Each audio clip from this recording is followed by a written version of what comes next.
Good evening, ladies and gentlemen. We welcome you inside the Pelham Civic Center. This is Marksman pregame on the Marksman Radio Network and Hockey TV. I'm Drew Blevins, delighted to have you with us on a fine Friday night in the state of Alabama. It's the Marksmen's first trip into the Central Time Zone this season, and a challenge that awaits them is unlike any other they've faced this year. This is a Birmingham Bulls team that's scrappy, and they think they have the right pieces in place to be able to get this thing turned around. But so far, it's been a game of quite literal seconds and moments. In the opening game of the season, the Bulls had a one-goal lead, but they lost in overtime after giving up the game-tying goal just 6 seconds remaining in the hockey game. Then on night 2 against the Roanoke Rail Yard Dogs, they gave up the game-tying goal with only 3 seconds to go in the hockey game. That being said, this is a rough and rowdy bunch that likes to play physical, and they also have a penchant for scoring the puck. These have been shootout games that the Bulls have played in so far this season, and the Marksmen haven't faced an opponent like that. It's been a lot of grinding and a lot of leaning on each other to wear your opponent down into the third period. So far this season, Birmingham has jumped out and scored 8 goals in the first period and 21 overall, but it hasn't equaled winning yet. Meanwhile, for the Fayetteville Marksmen, they're trying to build off of a strong effort last Sunday afternoon, a 3-1 win against the Knoxville Ice Bears. We'll step aside for a quick commercial break. Coming back from it, you'll hear from the head coach of the Fayetteville Marksmen, Corey Melkert, about what this weekend means as we begin leg 1 of a 3-game and 3-day stretch that features 2 different road cities. This is Marksman Pregame. Hey you, are you hearing this but not seeing this? You can change that. Follow along with the entire season of Fayetteville Marksman hockey on Hockey TV. Visit hockeytv.com/subscriptions and get the SPHL TV package to watch every single Fayetteville Marksman road game this year. That's hockeytv.com/subscriptions.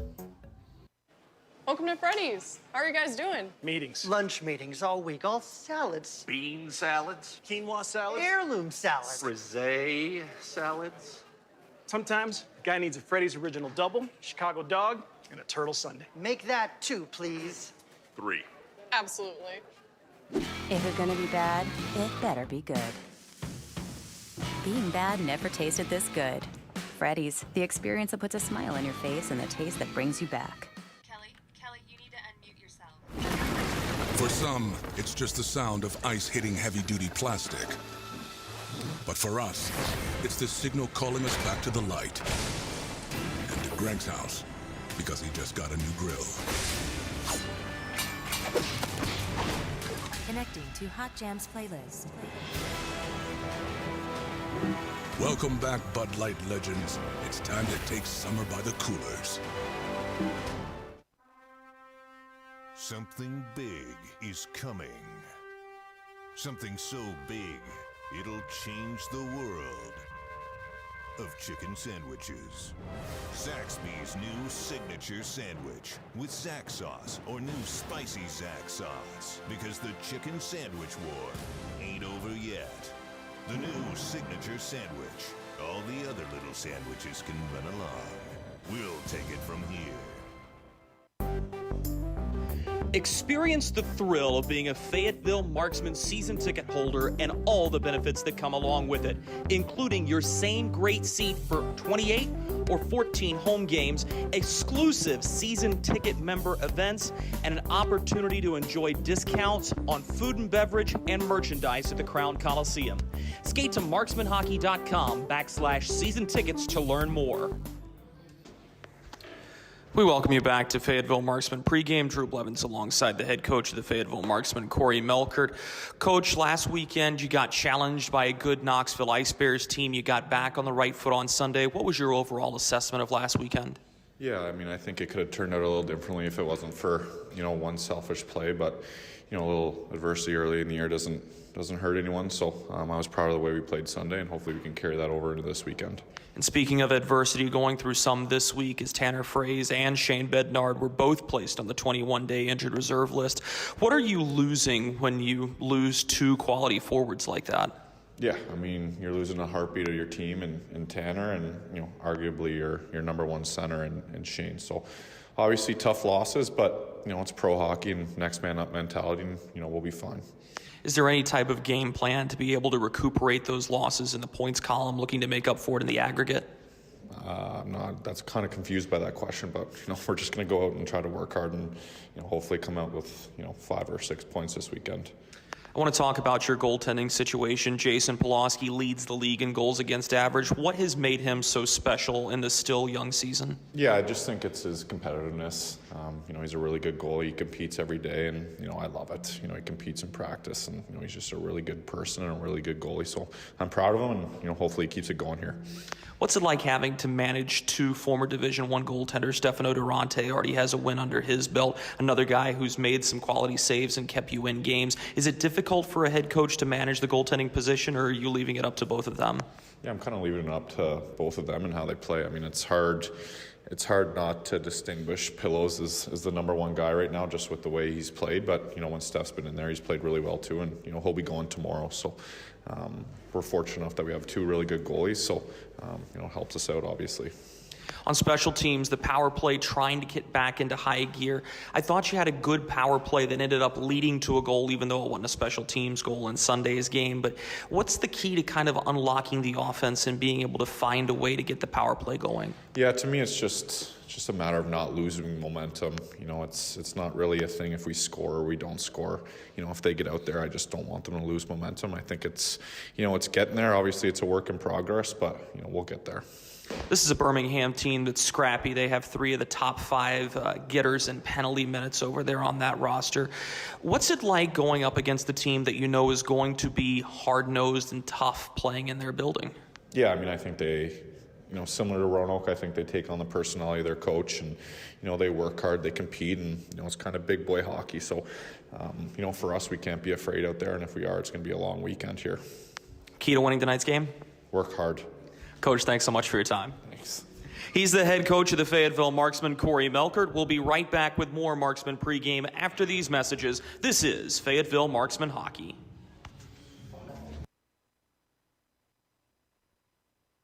Look at our yard. So many anthills everywhere. Did you know that a single ant can live to be 29 years old? Really? Well, what about a married one? Seriously? But really, we need to fix the yard. St. Peter Pest Control handles all your mosquitoes, ants, spiders, cockroaches, and even rodents. St. Peter Pest Control provides full home pest protection and consistent treatment of ants and mosquitoes in your yard, too. At St. Peter Pest Control, we send all your bugs to see St. Peter.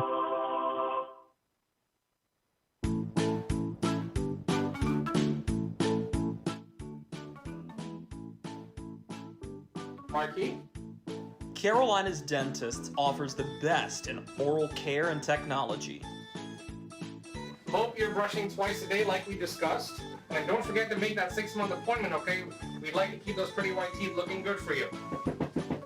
Come experience positively different dentistry at Carolina's Dentist, the official dentist of the Fayetteville Marksmen. We welcome you back inside the Pelham Civic Center in Pelham, Alabama, just outside of the big city of Birmingham. Iron City, as it's called. We'll get more into that undoubtedly throughout the weekend. I want to go ahead and have a look at the SPHL standings. It was an early start to the week on Wednesday with the Huntsville Havoc scoring another victory. They're now perfect record so far this season.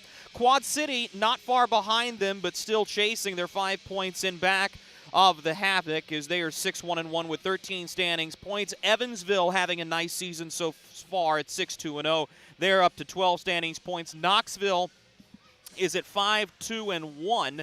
They have 11 standings points, just edging ahead of Fayetteville for sole possession of 4th place. The Marksmen sit in 5th with 10 points. Pensacola not far behind at 9. Peoria hasn't been off to as good of a start as they would like. There's a lot of pride within that organization. They're only 3-2 with 6 standings points. Then there's Birmingham occupying the final playoff spot right now. They are 1-4-3 with 5 standings points. Roanoke still winless, but man, the Rail Yard Dogs have been really close recently. They're 0-2-4 with 4 standings points, all of them coming via overtime or shootout loss. Macon 0-5-1. Their point came in a shootout loss to the Marksmen in their home opener back on October 29th. And the Vermilion County Bobcats have still yet to get their franchise's first standings point. They'll get another crack at it tonight in Roanoke, starting a 2-game series from the Stars City. I want to go ahead and talk about the Birmingham Bulls. This is something we may not have done a particularly good job of so far this season, but that's scouting the opponent and giving you a little bit of information about this team. Birmingham is a squad that is really, really close, and sometimes those can be the most dangerous teams. You heard Corey Melker talk about it in his pregame interview. Sometimes the best thing that you can have happen as a struggling team is to go through a little bit of adversity at the beginning of the season, because ultimately that can lead you into a spot where you're more confident later on in the season. And there are still some good pieces on this Birmingham Bulls team. Right now, the straw that stirs the drink for this Birmingham offense is Russell Jordan. He has 8 points on the season, including 5 goals. Not far behind him in the production category is the captain, Mike Davis. He's the team leader in assists with 6 of his 7 points, only 1 goal so far. But the other major identity of this Birmingham team is they are not afraid to go out there and scrap with you. This is a team that takes on the personality of its head coach, Craig Simchuk, in his first year at the helm, and they have 3 of the top 5 getters in penalty minutes in the SPHL. Leading that charge is David Nippard, who comes out of Newfoundland. He has 47 penalty minutes on the season. Behind him is Alexander Tallene. He's 3rd in the league in penalty minutes, still above 40. And then Mike Davis, the team captain, is not afraid to wear that C with honor. And it may get a couple of bumps and bruises along the way, but this is a Bulls team that wants to come out. They want to hit you in the mouth. It's just the identity and the way this group plays hockey. Now let's turn the focus over to the Fayetteville Marksmen. This is a Marksman team that, quite honestly, I can't tell you what they're going to look like when they come out of the locker room. So far, the only line that's remained intact is Drake Glover, Taylor Best, and Taylor Mccoy throughout the week. But with Tanner Frase and Shane Bednard, night in, night out starters at forward, both placed on the 21-day injured reserve list earlier this week, you lose a lot of the organization that you've built throughout the year. That's a tough and bitter pill to swallow. So the Marksmen are going to have to rely on stable defense. They have added Thomas Clayton for a little bit of back-end toughness. And, of course, Jason Polowski has proved that he is one of the best goaltenders in the SPHL. And it's going to be a fun one tonight. Might get a little rowdy between the Marksmen and the Bulls. Let's pause one more time for these messages from our corporate partners. Coming back on the other side, we'll give you our keys to victory. This is Marksman Pregame. Hey you, are you hearing this but not seeing this? You can change that. Follow along with the entire season of Fayetteville Marksman hockey on Hockey TV. Visit hockeytv.com/subscriptions and get the SPHL TV package to watch every single Fayetteville Marksman road game this year. That's hockeytv.com/subscriptions. Welcome to Freddy's. How are you guys doing? Meetings. Lunch meetings all week, all salads. Bean salads. Quinoa salads. Heirloom salads. Frase salads. Sometimes a guy needs a Freddy's Original Double, Chicago Dog, and a Turtle Sundae. Make that 2, please. 3. Absolutely. If you're gonna be bad, it better be good. Being bad never tasted this good. Freddy's, the experience that puts a smile on your face and the taste that brings you back. Kelly, you need to unmute yourself. For some, it's just the sound of ice hitting heavy-duty plastic. But for us, it's the signal calling us back to the light. And to Greg's house, because he just got a new grill. Connecting to Hot Jams playlist. Welcome back, Bud Light legends. It's time to take summer by the coolers. For the final time in Marksman Pregame, we welcome you back to the Pelham Civic Complex Ice Arena. Drew Blevins alongside you. Let's go ahead and talk about the keys to victory tonight for both of these two teams. For the visiting Fayetteville Marksmen, this is going to be a game where you've got to bring your lunch pail. You've got to be ready for a team in Birmingham to come out and play with a little bit of reckless abandon. If you're not prepared to go in the first period, you might as well pack it up and head back to North Carolina right now. Corey Melkert has prepared this team and told me that he needs everybody to be ready for an intimidating Birmingham team to come out on the attack early. The other thing is the Marksmen have had an abysmal power play to start the season. They're only 2 for 21. Oddly enough, that's good for 7th in the SPHL, which is hanging right around the middle of the league. But Birmingham has the 10th penalty kill out of 11. They're only operating at 66.7%. They've given up 12 power play goals already this season, and they've only played 7 games.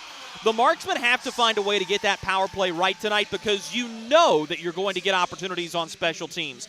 Meanwhile, for the Birmingham Bulls, getting to Jason Polowski early is going to be critical, and that's going to be something to keep an eye on. The other thing is, if you're going to take penalties, you need to do it with a meaning. That'll do it for us in Marksman pregame. Puck drop between Birmingham and Fayetteville is next. Kelly, you need to unmute yourself. For some, it's just the sound of ice hitting heavy-duty plastic. But for us, it's the signal calling us back to the light. And to Greg's house, because he just got a new grill. Connecting to Hot Jams playlist. Welcome back, Bud Light legends. It's time to take summer by the coolers. Something big is coming. Something so big, it'll change the world of chicken sandwiches. Zaxby's new signature sandwich with Zax sauce or new spicy Zax sauce, because the chicken sandwich war ain't over yet. The new signature sandwich. All the other little sandwiches can run along. We'll take it from here. Experience the thrill of being a Fayetteville Marksmen season ticket holder and all the benefits that come along with it, including your same great seat for 28 or 14 home games, exclusive season ticket member events, and an opportunity to enjoy discounts on food and beverage and merchandise at the Crown Coliseum. Skate to marksmanhockey.com/season tickets to learn more.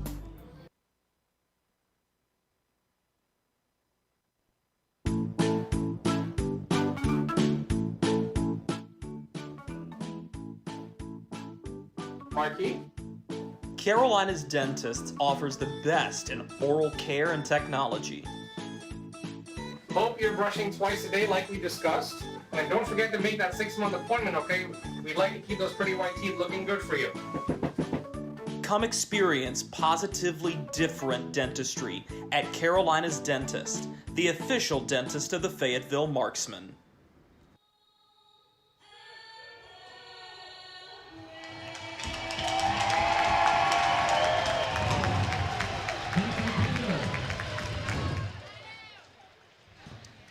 A stirring rendition of the national anthem gets us started here at the Pelham Civic Complex Ice Arena in Pelham, Alabama. Hi, everybody. I'm Drew Blevins. It's time once again for Fayetteville Marksmen Hockey on the Marksmen Radio Network and Hockey TV. Delighted to have you with us on this fine, albeit slightly chilly, Friday night in the state of Alabama. The Fayetteville Marksmen will come into this contest as favorites, but the Birmingham Bulls are a team that has been scrapping and clawing to get to this point in the season. They do have one win. It came via shootout, but a lot of the story of the year for the Bulls has been not being able to finish contests late. Not once, but twice have they yielded 1-goal leads in the final 10 seconds of contests this season. That's right, not the final 10 minutes, the final 10 seconds. And the Bulls feel like they've left 3 standings points on the table in this still young hockey season.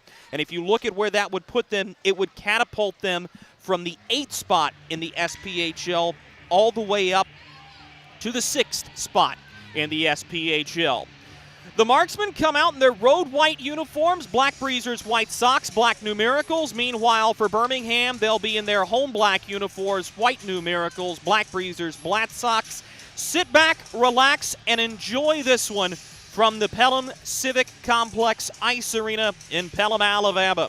Joe Genovese is our referee for tonight's contest as he awaits the horn to start the contest. And the puck will drop rather rapidly here in the state of Alabama.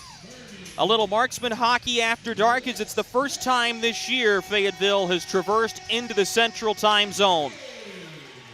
And we're off here from Alabama. Dumped in down the near side boards by the Marksmen. It'll be fielded there and sent right back up the boards by Kyle Gonzalez, who played hockey in North Carolina last year with the FPHL's Carolina Thunderbirds. A rolling puck knocked to Stephen Alvo, who has it middle blue line. Long wrist shot misses wide of the glove side of Polowski. Picked up by the Marksmen, and they'll look to break it out. A turnover at the near blue line as the puck is given away to C.J. Hayes, the former Columbus River Dragon, who came over to Birmingham during the COVID year last season and has really never looked back. He's a speedster out of Lake Superior State University. Harrison Harper goes to receive the puck for the Marksmen, finds FX Girard, who works it out to the far side boards. Marley Quince will see Carlos Forneris, but he'll shoot it back to the near wing where the puck's intercepted by Russell Jordan. He backhands it through the middle of the rink. It's intercepted by Carlos Forneris, who will find Jarrett Cupp. His pass through center, tip bouncing around, taken at the red line by Forneris, who gives near side to FX Girard. He'll enter into the attacking zone, but he's hit there, and the puck jostles free back out to center, where Don Oliveri, back from suspension, gave it to Harrison Harper. He turns the puck over, and now a chance for Danny Licio. Drops the puck, and it's scooped up by Marley Quince, who will headman for Carlos Forneris. 3-on-2 as the Marksmen cross the line. Pass into the slot. A low wrist shot blocked off of his shin pad. As getting in front of that was Frank Sullivan. Now back the other way, it's Licio down the far side boards. He'll backhand it directly in the back of Polowski. He'll look to play it out. Marksman will break it out of the near side corner. A pass directly through center and a hard hit laid coming through the middle on Wyatt Noski. Now Bryce Farrell touches the puck. He'll find Matt McNair, who enters the attacking zone but lost the puck on a good poke check from Marvin Powell. The puck rolls down onto the goaltender Austin Lotz. He'll play it right back out. Bulls dump it in.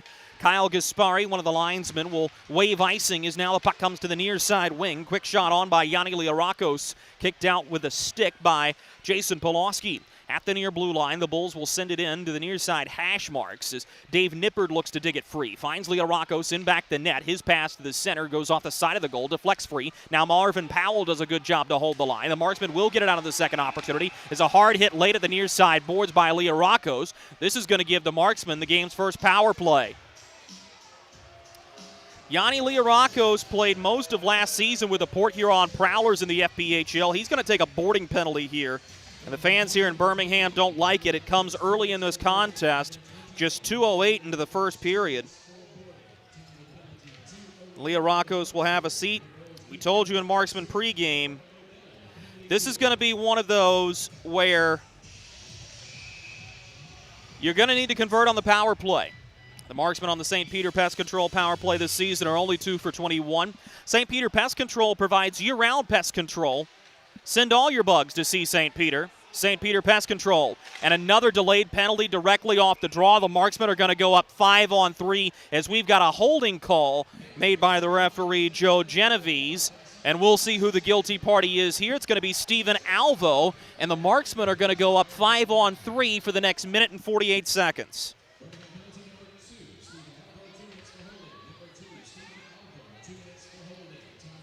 Alvo for holding, and Stephen Alvo is an important defenseman to this Birmingham group. Hails from Toronto, has 5 assists on the season. And this opportunity comes on a silver platter on the St. Peter Pest Control power play as the Marksmen will set things up at the point. Oliveri, far side, swings it in front to Marley Quince. His one-timer goes wide, and the Bulls will sweep it down the length of the rink. Corey Melkert was really honest about the power play early on in the season, said he didn't like it. And he said, it's not a work ethic thing, it's an execution thing now. Carlos Forneris playing that shooting defenseman role to Don Oliveri at the top, quarterbacking the power play. Now in the near side corner, Glover finds Marley Quince. His shot cut down by Austin Lotz. The rebound squirts out to the blue line where Oliveri holds it. He sends it into the near side wing. Taylor Best probing, finds Quince in the middle, squares to shoot, now passes to the far face-off circle. It rolls off the stick of Russell Jordan out to the safety of center. Just a minute to go in this 5-on-3 advantage for the Marksmen. Bobbing and weaving and trying to cut free is Brody Duncan. He loses the puck, and the Marksmen will set it up at the far boards. Oliveri swings it to the top of the near face-off circle. Carlos Forneris across. One-timer tipped on goal. Big rebound. Austin Lotz says no twice, and the Bulls send it all the way down. 2 quality stops from Austin Lotz out of Winnipeg, Manitoba. Didn't play college hockey. He played 2 years in the Western Hockey League with the Everett Silvertips and has played the majority of his pro career in the ECHL. Drake Glover now for the Marksmen. Up the near side boards to FX Girard. He'll work between the face-off circle. Stepping in, curls to Don Oliveri. 18 seconds to go in the 5-on-3. Pass to the middle. Lotz says no. Oliveri regrouping near face-off circle. To Quince. Slides it out to the far wing. This is FX Girard. Now only 5 seconds to go in the 5-on-3. Glover all the way across the rink. Holding, shooting. Oliveri denied by Austin Lotz as the puck works in back to goal again. One man out of the penalty box. Now the Bulls get to the puck. They'll give it up to Leah Rockos. We're back to five-a-side hockey. Leah Rockos spins it to C.J. Hayes. Now into the middle. A pass is blocked by Bryce Farrell. Is sliding over looking for a shooting lane was Frank Schumacher. Farrell crunched by Schumacher. He gets up gingerly. Fans are loving it here in Birmingham. A momentum-shifting penalty kill after a minute and 48 seconds of 5-on-3 time goes by the wayside for the Marksmen. Schumacher sends it to the far wing. It's C.J. Hayes. Could be a 3-on-2. He drives in, sends it off the inboards. Picked up there by Carson Rose, who's one of the top 15 rookie scoring leaders in the SPHL this year. Now the Marksmen take over. Late ahead, Fornaris drives in on his forehand. Shut down by Lotz. Pass back to the front. Push wide on a good drive at the far side goal post by Taylor Best. Now working for the puck is Taylor Mccoy. Mccoy digging after it as he gets tied up with Aaron Ryback. Poked free for a moment to Hayes, then Mccoy gives it away. Ryback is the first to it. A pass weakly behind the net is intercepted by Taylor Best. Curls into the middle for Matt McNair, who wasn't ready for it. And now the Bulls will just have to settle for poking it all the way down. Up on edge, Sam Storman gets it in his own zone, sends it to the far side wing, tipped in by the Marksman. Austin Lotz in the trapezoid to play the puck. At the far goal post, a pass comes to the near side wing. Skated up and into the zone by Nippert, who will dump it in, and he'll let his teammate Alexander Tauline go to chase. Tauline knocks the puck free for a moment. McNair fights away from the puck and now is able to get it to center. Harrison Harper, the defenseman, jumping into the rush. Backhands for FX Girard. His shot in and out of the glove of Lotz. Big rebound scooped up by Harrison Harper behind the net. He passes to the point, but we're going to get a whistle and a timeout as the net is dislodged from its moorings. 6 minutes gone by in the opening frame of play. We remain scoreless at the Pelham Civic Center. We'll be right back with more Marksman hockey after these messages. Hey you. Are you hearing this but not seeing this? You can change that. Follow along with the entire season of Fayetteville Marksmen hockey on Hockey TV. Visit hockeytv.com/subscriptions and get the SPHL TV package to watch every single Fayetteville Marksmen road game this year. That's hockeytv.com/subscriptions.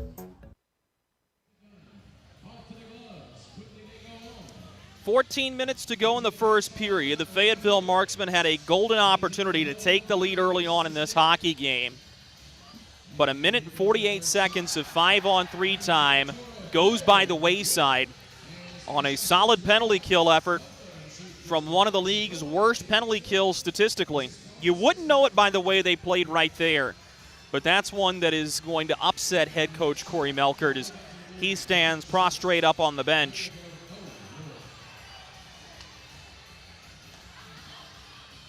And I think the other thing is for Birmingham, you take two penalties like that back-to-back, the crowd is already out of the game. You kill that off, this place roared to life, and it's a solid crowd, most of whom are sitting directly behind of Jason Polowski. And you can bet when it comes time for the third period, if this is a close hockey game, that crowd is going to play a factor, undoubtedly. Marksmen are currently out-shooting the Bulls 7-1. Just 6 minutes into the contest, Austin Lotz has been a busy, busy man. And he made a couple saves on that 5-on-3. But nonetheless, that's a frustrating result for the Marksmen. Face-off will be from center. It's kicked back by Marley Quince. Thomas Clayton backhands it into attacking ice as he gets knocked from his feet by Mike Davis. Lotz backhands it to the far side corner, eventually taken by Fornaris. He maintains possession of the puck, tries to steer it all the way up to the blue line, and now Jarrett Cupp has to knock it back into attacking ice. Fornaris has it, one-hands a pass across. Here's a shot high on Fornaris' blocker side shoulder, and Lotz cuts it down. Taken by Birmingham, and they'll work down the far side of the rink. A good stand-up hit made by Jarrett Cupp as he gets into Russell Jordan. Knocks the puck free. Poked up for FX Girard, reaching for it. Causes it to bounce, and Thomas Clayton will headman the puck. Girard will chase it. It will reach the goal line, and this will be icing with 13-17 remaining in the opening frame of play. And you can see when these two teams are at 5-on-5, it's going to get chippy. And already the pace of play has been set. We could be in for a track meet tonight, folks. Face-off will be to the blocker side of Jason Polowski. It is won by the Fayetteville Marksmen. This is FX Girard, taken down at the red line on a hard spill. He's slow to get up. Girard will get to the bench as Best will take his spot. Directly in back of the net, Polowski plays it out, lost his footing, he's down, and the Marksmen are able to recover, but Polowski doesn't have a goal stick. I'm not sure if he caught an edge or hit the side of the net, but that was almost a gaff for the ages. Here's a breakout pass that bounces at the red line. Mccoy backhands to the near side for Drake Glover. Glover gets hit and engaged in the near side corner, skates away from it up to the top of the near circle. Rolls it down the dasher for Mccoy behind the net. He'll reverse field to the far side. Mccoy leaves it in open space. Glover fighting after the puck. He loses the battle to Alvo, who snaps a pass up through center. Chipped into the zone by Carson Rose. Polowski out of his net to try this again cleanly. He'll play it to Don Oliveri, who senses pressure and pushes back for Harrison Harper. To Oliveri, who has it on the near side boards. His pass through center, high off the stick of Drake Glover, who chops it down and ends up settling the puck for Marvin Powell, the Birmingham Bulls. Out to the far side wing. This will just be dumped in by Leah Rockos on goal. Polowski holds for a whistle with 12:07 to go in the first period. We remind you that the Fayetteville Marksmen return home next weekend for a pair of games against the Macon Mayhem. It'll be Hockey Fights Cancer Weekend presented by Untitled as we honor and remember those who have fought and are currently fighting cancer. On Saturday night, it'll be Pirates and Princesses Night. We'll have a post-game skate and a specialty jersey auction. Skate to marksmanhockey.com and click the Tickets tab to secure yours today. Marksmen are able to win the draw. They work it to center, but no further as Marvin Powell steers it into attacking ice. Thwarted at the blue line, and now Brody Duncan punches it back up. This is Leah Rockos. Gives it across the way to a cutting forward. It was Nippert who took a hard spill. Marksman trying to push it up the ice. This is Sam Storman. Gains the red line. Cross-corner dump in. Chopped down by Brody Duncan, who finds Leah Rockos at the near side wing. His breakout pass off the shin pad of Bryce Farrell. Wyatt Noski makes things difficult, but the Bulls are eventually able to push it out to the red line. Dave Nippert dumps it in down the near side wing. It bounces off the end boards and ends up directly behind a Polowski, where the Marksman defense will go back to handle. 11:20 to go in the first period. Fayetteville still outshooting Birmingham 8-2. Through the middle of the rink now, a little soccer being played as Thomas Clayton winds and fires a slap shot from center in and out of the glove of Austin Lotz. He struggled on his glove side so far in this hockey game. Flipped up in the air, a bouncing puck. Jarrett Cupp making life difficult for Russell Jordan, who got behind everybody, and Cupp did all he could just to prevent Jordan from fielding that cleanly. Back come the Marksmen. This could be a 3-on-2. Forneris has it near wing, gives a cross for Marley Quince, who rolls it on goal. Austin Lotz on his belly makes the save and freezes the puck, as we'll have our first gathering of the Clans in front of the Birmingham net with 10:52 to go in the first period. Defenseman Brody Duncan has had himself quite a career over the past 2 years. Duncan was suspended for the remainder of the season after taking a slap shot at the opposing head coach in Winston-Salem back when he was a member of the Menor Icebreakers. The league, the FPHL, suspended him for 20 games. The head coach of the Menor Icebreakers, his father, Ian Duncan, suspended him for the remainder of the season.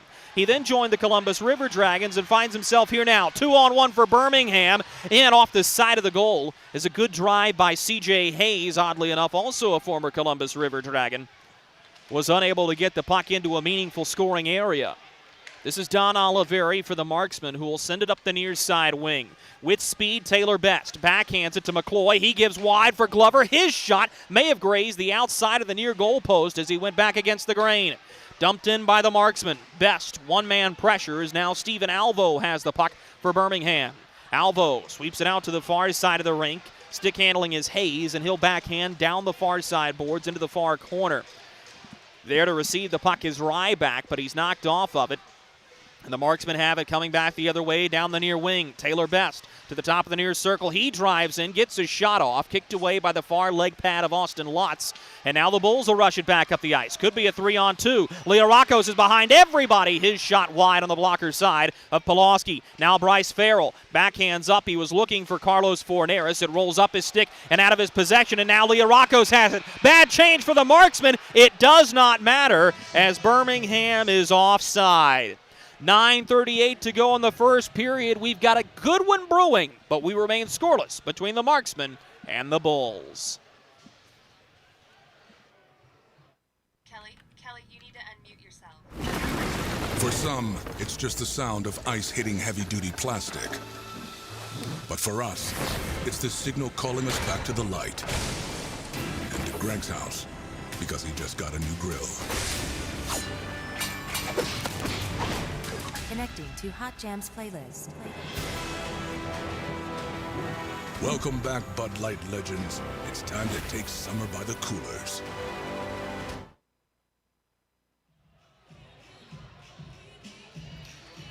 Good hockey game, good pace to this one between the Fayetteville Marksmen and the Birmingham Bulls. 9:38 to go in the first period. Marksmen outshooting Birmingham 10-3 in the first period, but neither team has been able to solve the opposing goaltender, so we remain scoreless. And I think you're getting a real good look at a Birmingham Bulls team that is playing with more confidence than they had at the beginning of the season. They've been there before, and they've faced the adversity. And I think that's going to be one of the themes of the game today is, can you take adversity and spin it into a positive for your team? Marksmen have done it on a couple of occasions. They're in the throes of adversity now with both Tanner Frase and Shane Bednard out for a minimum of 3 weeks on the 21-day IR. Frase retroactive to Monday, Bednard retroactive to Wednesday. This is Marvin Powell at center. He gives it away. Taylor Best down the near wing, backhands across. They score! Taylor Mccoy cut away from his defender and chips it over the outstretched far side leg pad of Austin Lutz. And the Marksmen are off and running 1-0.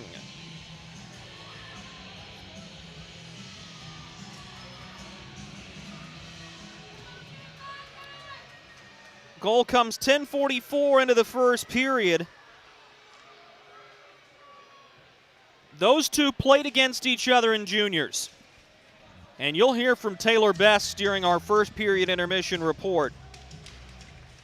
But that was an absolute beauty. Mccoy, who's playing in his 102nd SPHL game tonight, will have his third goal of the season. And for Taylor Best, he'll take sole possession of the team lead in points as he'll have his 5th assist. He's also the leader in that category. Birmingham looking to answer. Up to the point, Russell Jordan's shot screams wide of the glove side of Polowski. Oliverian's up with the rebound, steers it in between the face-off circles, and now the Marksmen break it out. Ahead of the attacking line, Forneris gives the puck away, and Russell Jordan has it. Jordan knocks it up for Danny Licio. Licio at the far face-off circle, sends a pass into the middle. It was intended for Mike Davis, and now the Marksmen get to it. This is Russell Jordan. A big hit laid at the blue line. Jason Binkley wanted a penalty on Mike Davis for elbowing. He may have a case, but we're going to keep playing as the Marksmen settle the pace of play directly in back of Jason Polowski. 8:10 to go in the first period. 1-0 Fayetteville in the driver's seat. Out to the far side wing. Wyatt Noski will dump it in. Going to chase and receiving the puck is Houston Wilson. He'll bully his way forward to the defensive blue line. Puck gets out to center. Now Dave Nippert will take over. He turns, reversing field to the near side for Kyle Gonzalez. Over for Steven Alvo at the far boards. Through center, Nippert with a hard hit. Jason Binkley is livid at Joe Genovese. And now we're going to get a scrap at center. Harrison Harper and David Nippert. Nippert is the league leader in penalty minutes. Harper one-shots him. Oh, baby, he rocked him. Harrison Harper turns out the lights on Dave Nippert.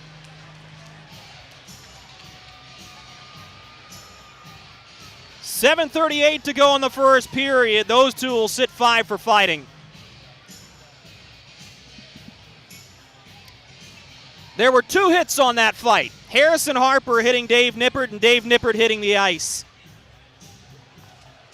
And I would not imagine you're going to see any extraneous penalties here. It didn't look like there was an instigation or an aggression of any type. Both players wanted it.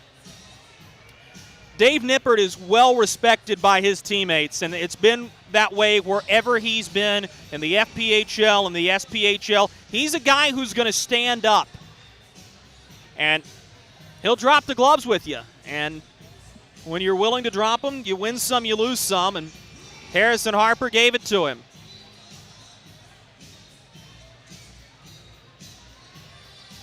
Joe Genovese is having a long conversation with Mike Davis here, and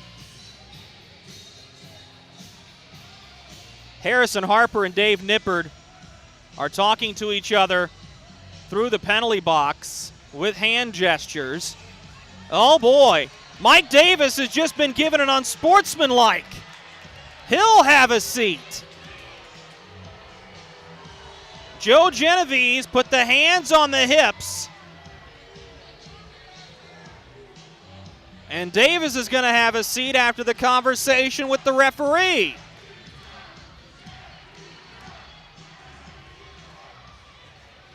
I honestly believe that was going to be 5-on-5.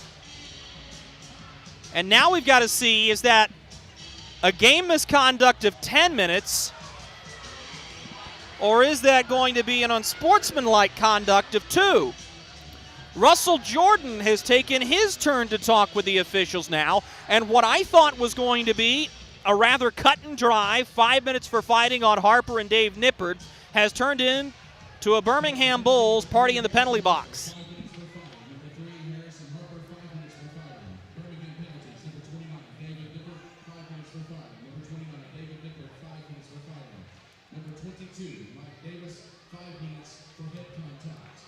So this is going to be a major penalty on Mike Davis for head contact on the body check at the far boards.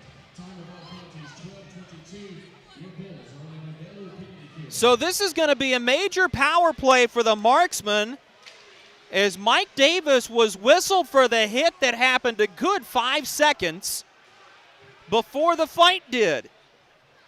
And I'll be honest with you, I didn't see an arm go up. So that's a strange one. And then he'll have to serve a little bit extra because he was giving him his conduct penalty. Oliveri to Forneris, his one-timer, sticked away by Lotz, and the Bulls will clear it down the bench side boards. 7 minutes to go in the first period. So Davis for head contact is going to sit 5. And that major penalty means the Marksmen can score as much as they wish. That penalty has to time out. Marksmen are 0 for 2 on the power play today. It was such an extended 5-on-3 advantage that you forgot that they were up 5-on-3 because those penalties initially were separated by only 12 seconds. It's one of the unfortunate events of the rules that you only spend 24 seconds, 5-on-4. Doesn't matter. If you don't score in those, too bad. Sam Storman brings the puck up ice. He is dropped at the blue line. Craig Simchuk wanted a high stick as Storman fell and his stick came up. Storman charging in, fires a shot from the near face-off circle. Lotz makes the save, sprawls all the way back into the trapezoid as the Marksmen reset at the point. This is Jarrett Cupp. He sends a high wrist shot, high and hard off the glass. Steven Alvo gets to it. He'll clear it to center. Jarrett Cupp plays the puck, and we're going to get a whistle for a puck played with a high stick. That was the other linesman on the far side who actually blew the whistle, and I think they're going to get together and say, if I've made the call, let me make the call, because Kyle Gaspari on the near side had waved it off and was going to let play go on. So after the discombobulation, 5:46 to go first period, 3:09 remaining in the Mike Davis major for head contact. The Fayetteville Marksmen leading the Birmingham Bulls 1-0 on an even-strength goal from Taylor Mccoy, assisted by Taylor Best. This is Sam Storman, who sends it out to the far side wing. Glover lays it forward for Fornaris. It rolls off of his backhand, harmlessly behind the net. Digging after the puck is Bryce Farrell, who takes an awkward spill, now tries to kick the puck as both teams have 3 players below the goal line. Birmingham gets to it, and Licio will shoot it around the near side boards. This will curl all the way down to Jason Polowski, who will set it on a tee for Jarrett Cupp. Cupp, longtime member of the Macon Mayhem, played over 100 games in Macon. He'll have a chance to go back there on Sunday. It's been a welcome addition to this Marksman group since joining the team. Fornaris slides one toward the middle, looking for a tip from Taylor Best. He won't get it. This will set up a 2-on-run. Russell Jordan has Danny Licio going with him. He fires high of the net. Wasted opportunity for the Bulls. Licio gets to the rebound. A weak wrist shot from the near face-off circle. Sticked away by Polowski, and the rebound is corralled by the Marksman. To the near side boards. This is Marley Quince. Works down the near side. Sends a pass all the way across the ice. Far hash marks, and the Marksmen set up the power play. Minute 55 seconds remaining in it. Fornaris to Quince. Backdoor pass. Knocked away at the last second on a diving play made by Frank Schumacher. Reached out and got a stick with it. Here's a chance on the back door. Other side, they score. Marley Quince on the feed from Carlos Fornaris makes it 2-0 with a power play marker. For Marley Quince, that's going to be a breath of relief as he has struggled to find the back of the net. And for a guy that's played nearly 30 games in the ECHL in his career, that one's going to mean a lot. And good to see him put one in the G column.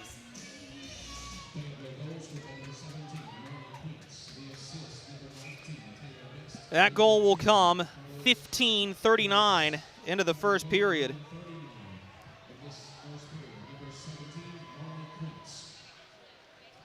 Marley Quince will make it 2-0 as the Marksmen will go right back to work. Again, major penalty means that the penalty has to time out in its entirety. And that penalty box is rather cramped for Birmingham right now. To the top, Jarrett Cupp has it between the face-off circles. Wrist shot through traffic, misses wide of the near goal post. Sam Storman picks up the puck for the Marksmen. Turns it up for Jarrett Cupp, who sends a pass out to the far side of the rink. Matt McNair has it at the hash marks. Sends it low. Bryce Farrell pushes it up to Cupp, far blue line.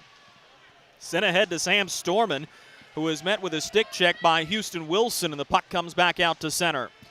Sam Storman turning with the puck, he backhands to Jarrett Cupp, who will send it out to the far wing off the stick of Bryce Farrell, and cleared all the way down where Jason Polowski will have to touch it off for Jarrett Cupp. He'll let Marley Quince do the honors as Quince will turn it to Carlos Fornaris. Crossing the red line with the pass to the far wing. This is Marley Quince, the most recent goal scorer. Below the goal line, Mccoy probing, looks into the middle for Quince. The pass intercepted by Schumacher. He's unable to get it out as Fornaris holds the line near side. To the near attacking corner, Best all the way across. Quince in front, Mccoy, they score! Taylor Mccoy with his second of the evening, and the Marksmen are up 3-0.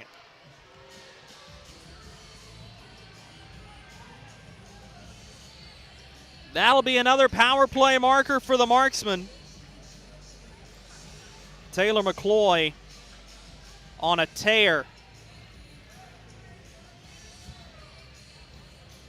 And this crowd is drawn to a silence here in Birmingham.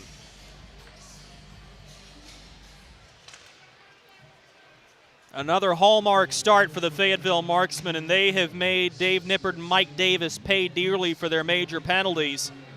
Hard takedown, far side. And we've got an injury for the Marksmen. This is not good. It's Drake Glover who's down on his knees. Timeout on the ice. We'll keep an eye on Drake Glover. 2:44 to go in the first period. 3-0 Marksmen lead.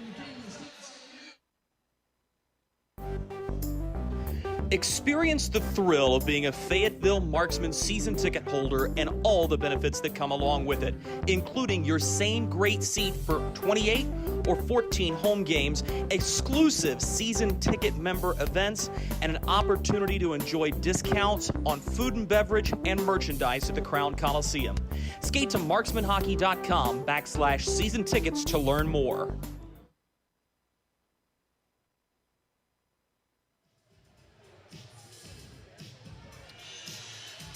Well, not what Marksman fans wanted to see if you're following along on Hockey TV. Drake Glover bent double, got to the bench, and immediately went down the tunnel toward the locker room. Don Oliveri talking with Joe Genovese at the official semicircle far side. And I'm not sure what happened to Glover. It was away from the play. Not sure if there was a stick that got tied up in the midsection and winded him, or if one came high, or if he took a cheap shot. But this game, in the first 17 minutes and change, has been on the nastier side. You knew that coming in. Oddly enough, Birmingham does not have the team lead in penalty minutes overall in the league.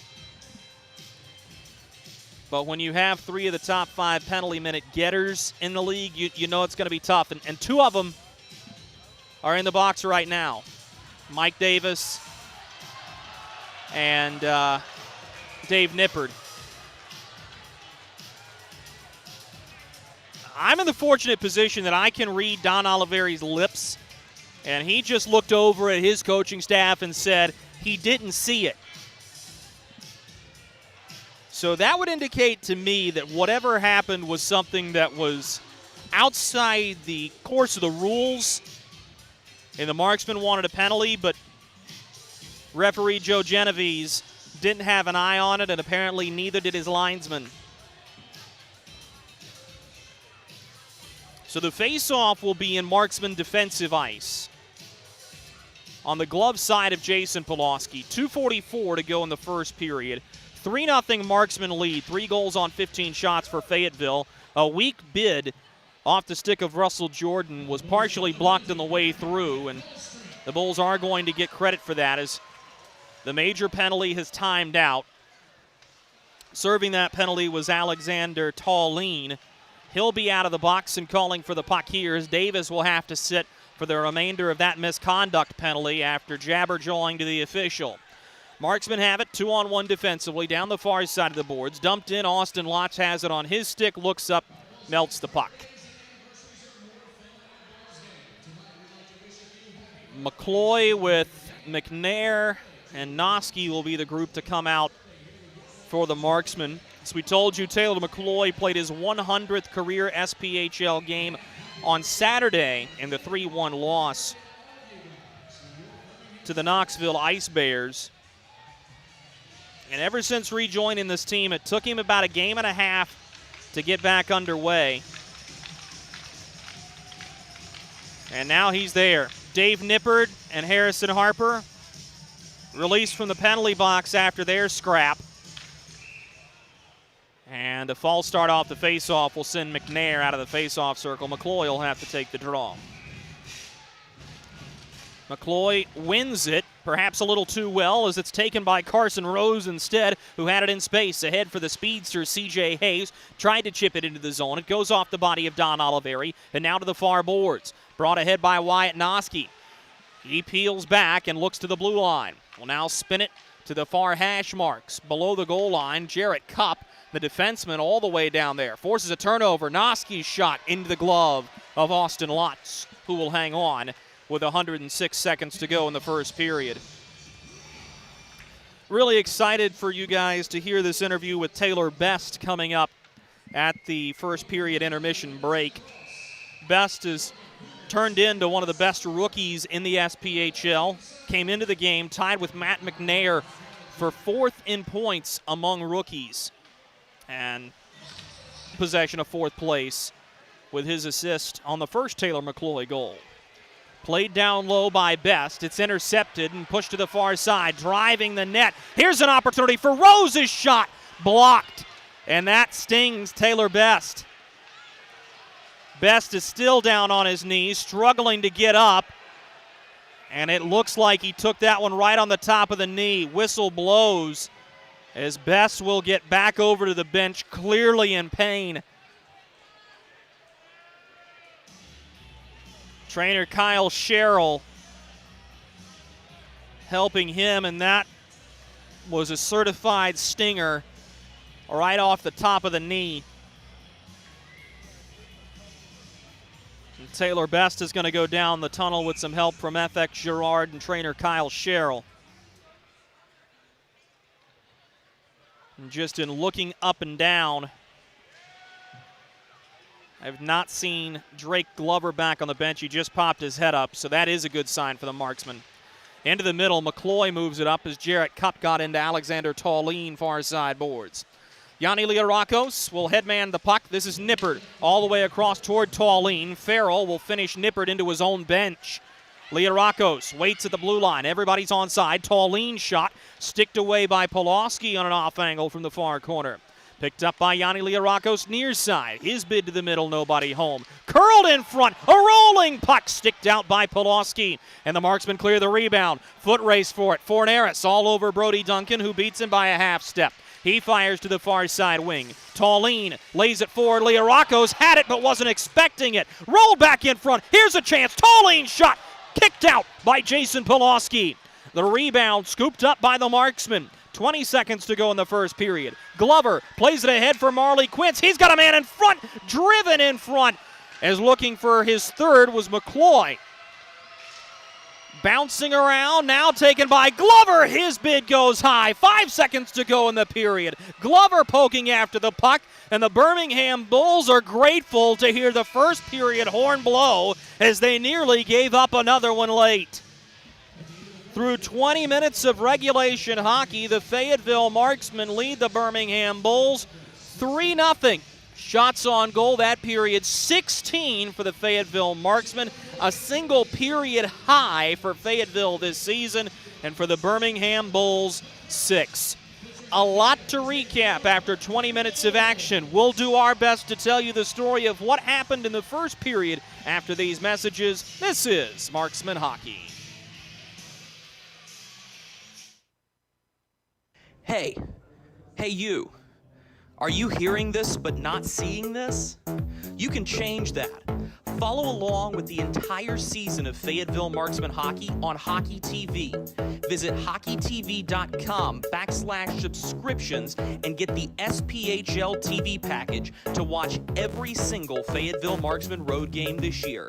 That's hockeytv.com/subscriptions. Welcome to Freddy's. How are you guys doing? Meetings. Lunch meetings all week, all salads. Bean salads. Quinoa salads. Heirloom salads. Frase salads. Sometimes a guy needs a Freddy's Original Double, Chicago Dog, and a Turtle Sundae. Make that 2, please. 3. Absolutely. If you're gonna be bad, it better be good. Being bad never tasted this good. Freddy's, the experience that puts a smile on your face and the taste that brings you back. Kelly, you need to unmute yourself. For some, it's just the sound of ice hitting heavy-duty plastic. But for us, it's the signal calling us back to the light. And to Greg's house, because he just got a new grill. Connecting to Hot Jams playlist. Welcome back, Bud Light legends. It's time to take summer by the coolers. Something big is coming. Something so big, it'll change the world of chicken sandwiches. Zaxby's new signature sandwich with Zax sauce or new spicy Zax sauce. Because the chicken sandwich war ain't over yet. The new signature sandwich. All the other little sandwiches can run along. We'll take it from here. Experience the thrill of being a Fayetteville Marksmen season ticket holder and all the benefits that come along with it, including your same great seat for 28 or 14 home games, exclusive season ticket member events, and an opportunity to enjoy discounts on food and beverage and merchandise at the Crown Coliseum. Skate to marksmanhockey.com/season tickets to learn more.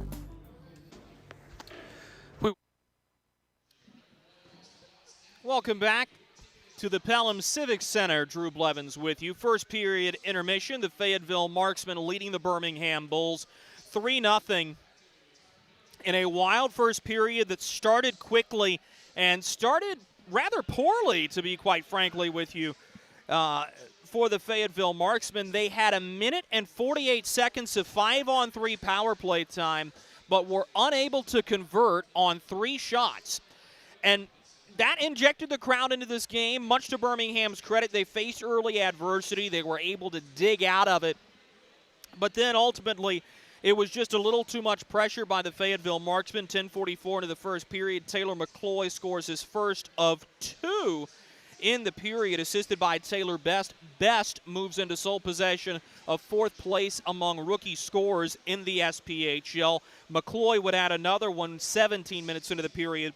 Those goals are separated in the middle by a goal from Marley Quince. And I can tell you, for Marley Quince to be the one to score that goal, it means a lot because Quince hasn't produced really all season. It's only his 2nd point as a member of the Fayetteville Marksmen, and he ended up assisting on the 2nd Mccoy goal as well. So a real coming out party for Marley Quince, and I think that's important for a guy that had struggled a little bit to get back on the score sheet, and really for him and his confidence as well. I just think it's a hallmark first period for Marley Quince, and really happy for a guy that the coaching staff had been really excited about getting, and somebody they said was doing the right things. Quince has been a defensive-minded forward. He goes into the dirty areas. He wins 50-50 pucks, and all of those are from Corey Melkert's mouth, and that's high praise from a coach who really emphasizes the compete level and the work ethic.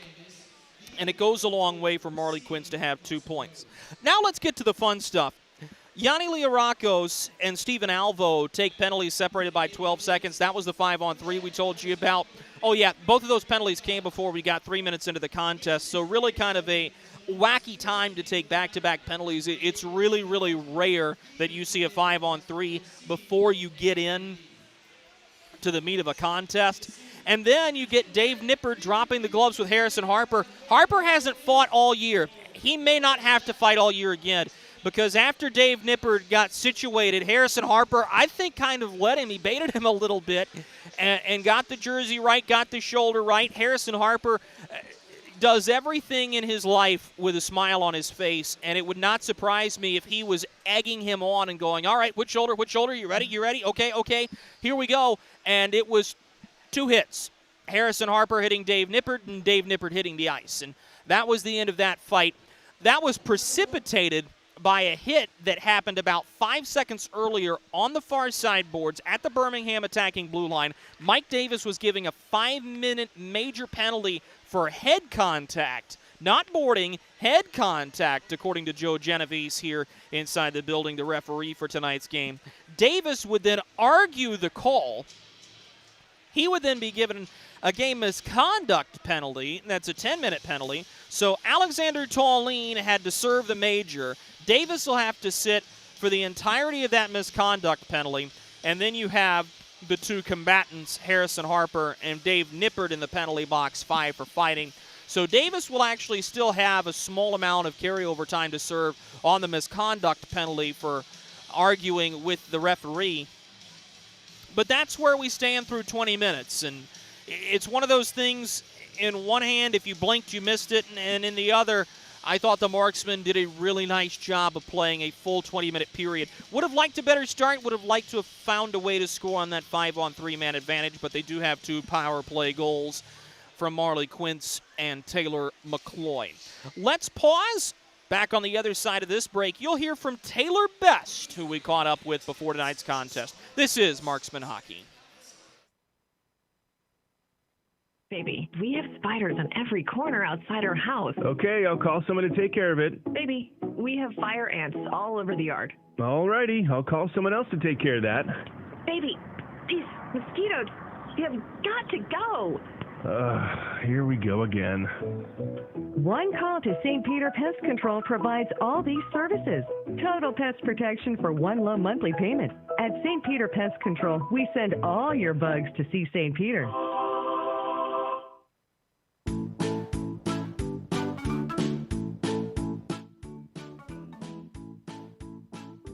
Marky?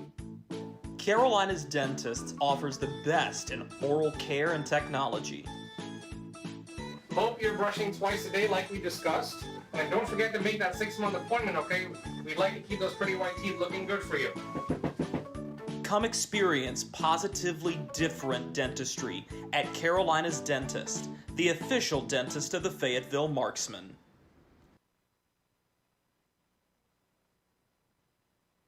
Look at our yard. So many anthills everywhere. Did you know that a single ant can live to be 29 years old? Really? Well, what about a married one? Seriously? But really, we need to fix the yard. St. Peter Pest Control handles all your mosquitoes, ants, spiders, cockroaches, and even rodents. St. Peter Pest Control provides full home pest protection and consistent treatment of ants and mosquitoes in your yard, too. At St. Peter Pest Control, we send all your bugs to see St. Peter. Kelly, you need to unmute yourself. For some, it's just the sound of ice hitting heavy-duty plastic. But for us, it's the signal calling us back to the light. And to Greg's house, because he just got a new grill. Connecting to Hot Jams playlist. Welcome back, Bud Light legends. It's time to take summer by the coolers.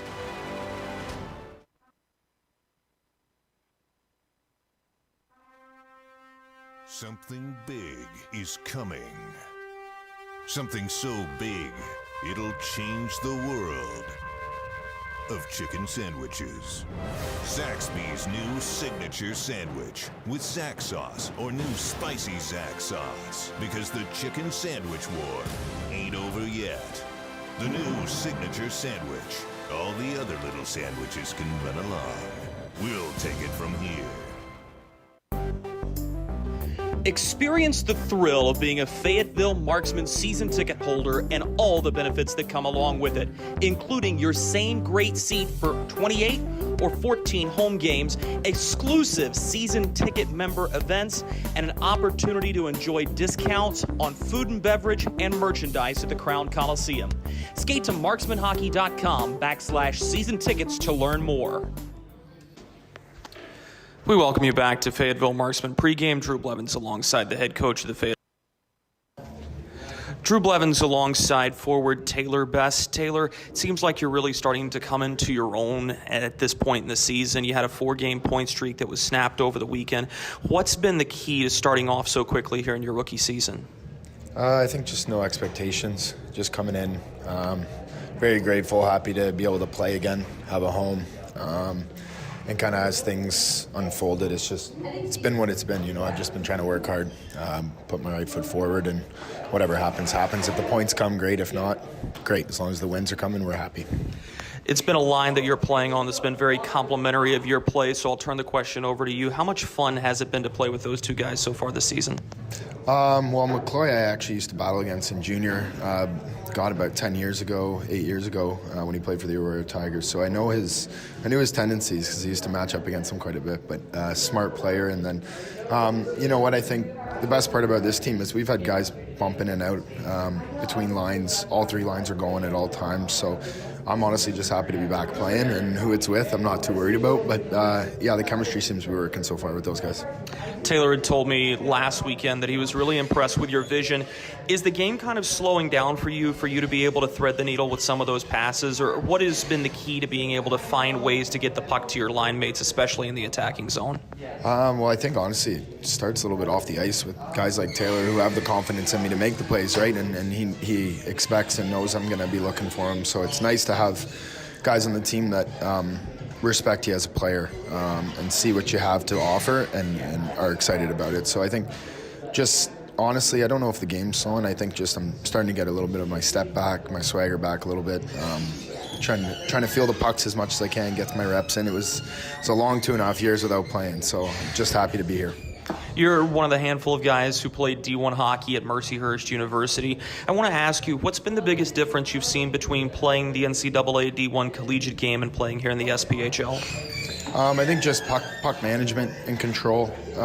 In college, it's a lot of north-south, dump the puck, go get it, limit your turnovers, that sort of thing. Not that we don't do that here, but I think it's important to possess pucks and not just hand them over to the opposing team. And if you're going to dump, have a timely dumps, put them into spots where you can go get them and not where the goalie can play them right away. So just the puck management, I think, is a little bit different. Last question for you. You're starting off the first leg of a 3-game and 3-day road trip that includes 2 different cities. What's it like as a player having to manage the fatigue and handle all the travel at this point in the year? You know what, like I've said, it's been a long time since I've been on the road, so I was just as excited to get out here as I was to play at home. I think travel and all that stuff, you know what, we're taken care of for the most part, and as long as I got a nice comfy bed and some AC, we're good to go. So just excited to be here. Taylor, best luck the rest of the way. Thanks, buddy. He forward for the Fayetteville Marksmen. We'll be right back with more Marksman hockey after these messages. Hey you. Are you hearing this but not seeing this? You can change that. Follow along with the entire season of Fayetteville Marksmen hockey on Hockey TV. Visit hockeytv.com/subscriptions and get the SPHL TV package to watch every single Fayetteville Marksmen road game this year. That's hockeytv.com/subscriptions.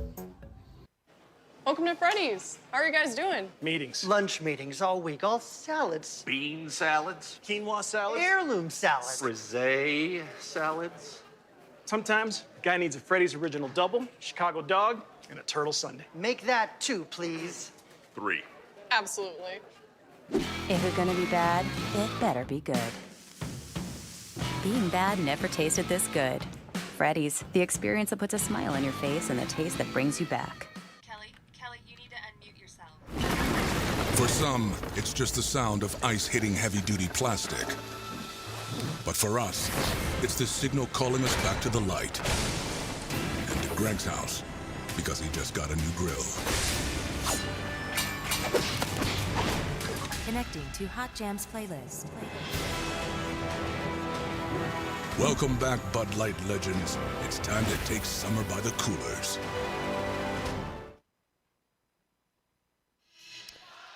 We welcome you back to the Pelham Civic Center in Pelham, Alabama.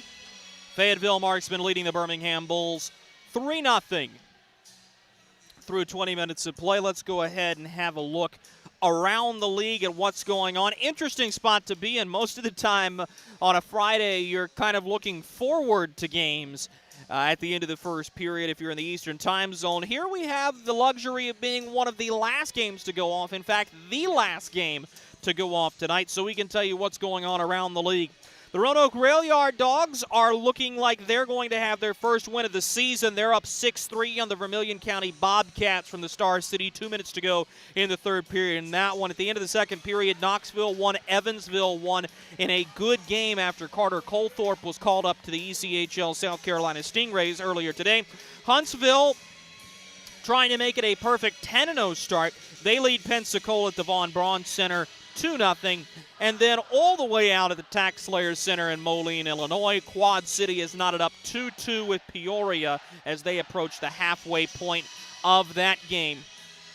Here, it's a matter of response for both teams. For the Fayetteville Marksmen, this is the exact same position they were in Sunday. They were up 3-0 on a very good Knoxville Ice Bears team. They didn't particularly finish the game well. They didn't score throughout the rest of the contest. They didn't really create any more opportunities. They were content to sit on the puck. Granted, that was period 8 and 9 of a 9-period weekend.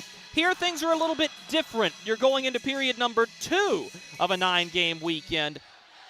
And I also think you're going to see a Birmingham team that realizes there are 40 minutes left in this game. This is anything but over, and they know that they have the firepower to be able to score and score in bunches. It's just a matter of solving the puzzle of this Marksman defense. Let's step aside one more time. We'll be right back with puck drop of period number 2 between Fayetteville and Birmingham. Kelly, you need to unmute yourself. For some, it's just the sound of ice hitting heavy-duty plastic. But for us, it's the signal calling us back to the light. And to Greg's house, because he just got a new grill. Connecting to Hot Jams playlist. Welcome back, Bud Light legends. It's time to take summer by the coolers. Something big is coming. Something so big, it'll change the world of chicken sandwiches. Zaxby's new signature sandwich with Zax sauce or new spicy Zax sauce. Because the chicken sandwich war ain't over yet. The new signature sandwich. All the other little sandwiches can run along. We'll take it from here. Experience the thrill of being a Fayetteville Marksmen season ticket holder and all the benefits that come along with it, including your same great seat for 28 or 14 home games, exclusive season ticket member events, and an opportunity to enjoy discounts on food and beverage and merchandise at the Crown Coliseum. Skate to marksmanhockey.com/season tickets to learn more.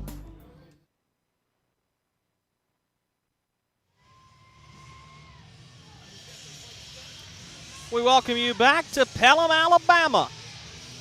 Birmingham Bulls and the Fayetteville Marksmen about to drop the puck for period number 2 with the score Marksmen 3, Bulls 0. Special matchup for yours truly. Way back on February 7th, 2020, I was called out of my broadcast perch in Winston-Salem, North Carolina for a substitute job at the Crown Coliseum in Fayetteville. And lo and behold, it was a matchup between these two teams on Miracle on Ice night, where the Fayetteville Marksmen wore 1980 Team USA sweaters, and the Birmingham Bulls wore Soviet Union sweaters. The Marksmen won the contest 4-1 in my first SPHL broadcast, and a fond memory that I may have an opportunity to talk more about as we go throughout this game.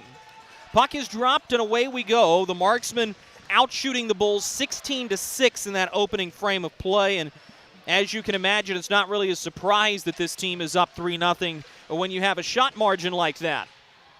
Taylor Best, good to see him back on the ice as he blocked a shot and suffered a stinger at the tail end of the first. Here's a chance in front. Lotz has it go off his leg pads and then snares it 30 seconds into the period. He'll melt the puck. Austin Lotz was actually in net on that February 7th evening in Fayetteville, North Carolina. His backup was Art Bray. Strange the things you remember. Brian Bowen, who is now with the Utah Grizzlies, scored in that contest for the Marksmen. Here's a drive right off the draw. Forneris, save made. Lotz, rebound. Marley Quince's bid goes off of Lotz's goal stick and out of play. This line has been buzzing for the Marksmen. Forneris, an assist. Quince, a goal and an assist. FX Girard is the left wing in this scenario. And as we told you, we had no prediction on how the lines were going to look coming into this game. Your guess was as good as mine, and that's because I think Corey Melkert got tied into a position where he was having to make changes on the fly with two quality forwards out of the lineup. And, yeah, you get some practice to kind of settle what's going to work and what's not going to work, but sometimes it's better to see it in a game situation. So yet another new line combination for the Marksmen. Marley Quince sidesteps a hit from Russell Jordan, turns the puck over to Marvin Powell, who will dump it in. Powell, longtime FPHL player, went to camp with the Carolina Thunderbirds during the COVID year of 2020 and into March of 2021, but suffered a lower body injury.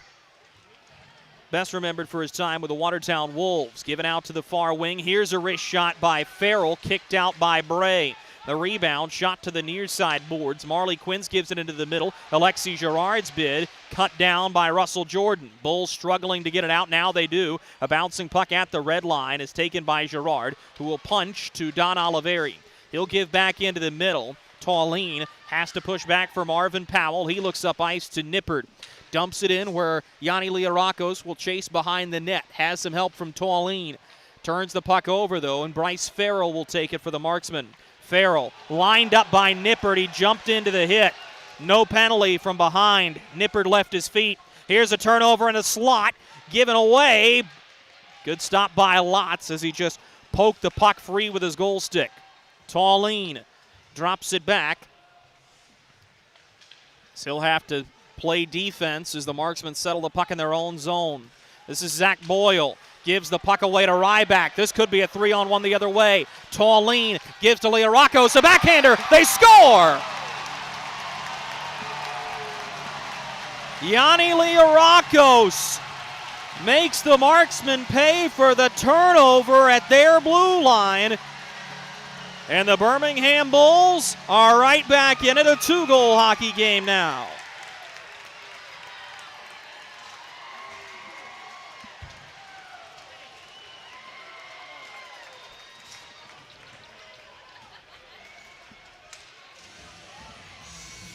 That goal comes just 2:33 into the second period.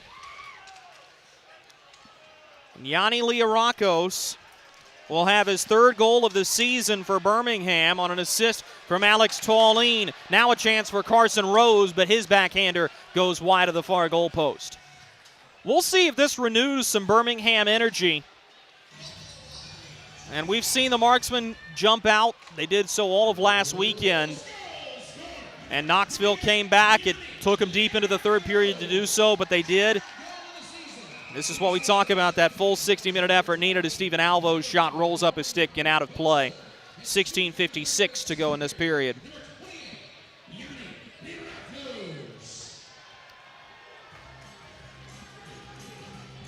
Leah Rockos, another one of those journeymen across minor league hockey.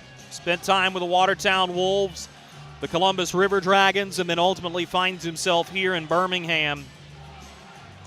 And he's fit in quite well with this organization. Hard-nosed forward, plays a big, tough game, skates downhill, and may have started a little bit of buzz of energy for his team. Puck is taken by Licio as he'll get some help from Houston Wilson as they battle 2-by-2 in the near corner of the Bulls' attacking zone. Pulled free by Licio, drops for Houston Wilson. He'll have to play it behind the net into open space. Russell Jordan is there engaging with Marley Quince. They battle at the far hash marks. Quince kicks it to his stick. He gets taken down by Russell Jordan. Puck knocked free. Harrison Harper has it. Loses it to Licio. Now Houston Wilson pushing it forward. Jordan on the backhand. Hits the body. It was Harrison Harper as the puck looked like got wedged in the collar of his sweater, and we will get a whistle from Joe Genovese. That was altogether strange. So Harrison Harper blocks a shot, has it roll up, and looked like he got wedged in his shoulder pads for a moment, and as he jostled a couple times, it did pop free as the whistle was blowing. 16:07 to go second period, 3-1 Marksmen leading the Birmingham Bulls. We thank you for joining us on Hockey TV, as well as the Marksmen Radio Network. Line held by Schumacher. He gives it to Leah Rockos all the way across for Tallien. Swept into the slot. It goes off the stick of Polowski. Huge hit laid on the far wing. Bryce Farrell got his bell rung trying to break it out. He was able to chip the puck ahead, and now the Bulls will have to regroup from their own zone. Dave Nippert loses the puck to Matt McNair, but then it's taken back by Leah Rockos to Nippert. He fires, swallowed by Polowski. A little bit of a snake eye move there from Dave Nippert as he had Leah Rockos cutting to the back door, and he pulled the trigger from the top of the far face-off dot. A good stop by Polowski, who's now under siege. It'll be Rose alongside of Ryback and C.J. Hayes, the unit out for Birmingham.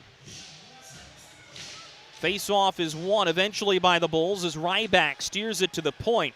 Kicked low by Brody Duncan. He'll let C.J. Hayes go after the puck. Nudged out by Alexis Girard. Girard on his backhand sends it to the far wing. Brought ahead by Drake Glover, who one-hands it forward, but Marvin Powell is back. Sends it off the far glass, up through center. It hit awkwardly off the hand of Alexis Girard as the Bulls will regroup through the middle of the rink. Rose looking up for Ryback. The puck intercepted by Marley Quince. He'll push forward, delayed offside. I don't think Quince realized it. Kyle Gaspari is all over it. As ahead and into the zone was Carlos Forneris. So the faceoff will stay in neutral territory. 15:06 to go in the second period. 3-1 Marksmen leading this hockey game. Also thought it was an interesting decision and very telling about the way Craig Simchuk is running this team. He sticks with Austin Lotz in net. Both of these goaltenders coming into the contest, Lotz and Stewart, have above .400 goals against averages. And in speaking with Brett Batchelor, the Birmingham Bulls radio network earlier today, he told me it's not a matter of goaltending, it's a matter of there's not a lot of defensive help, and there's no stopping of the bleeding. As a drive comes in to Lotz, he'll freeze it up against his chest. 14:46 to go in the second period. With the score, Marksmen 3, Bulls 1. Timeout on the ice, we'll take it with him. This is Marksmen Hockey.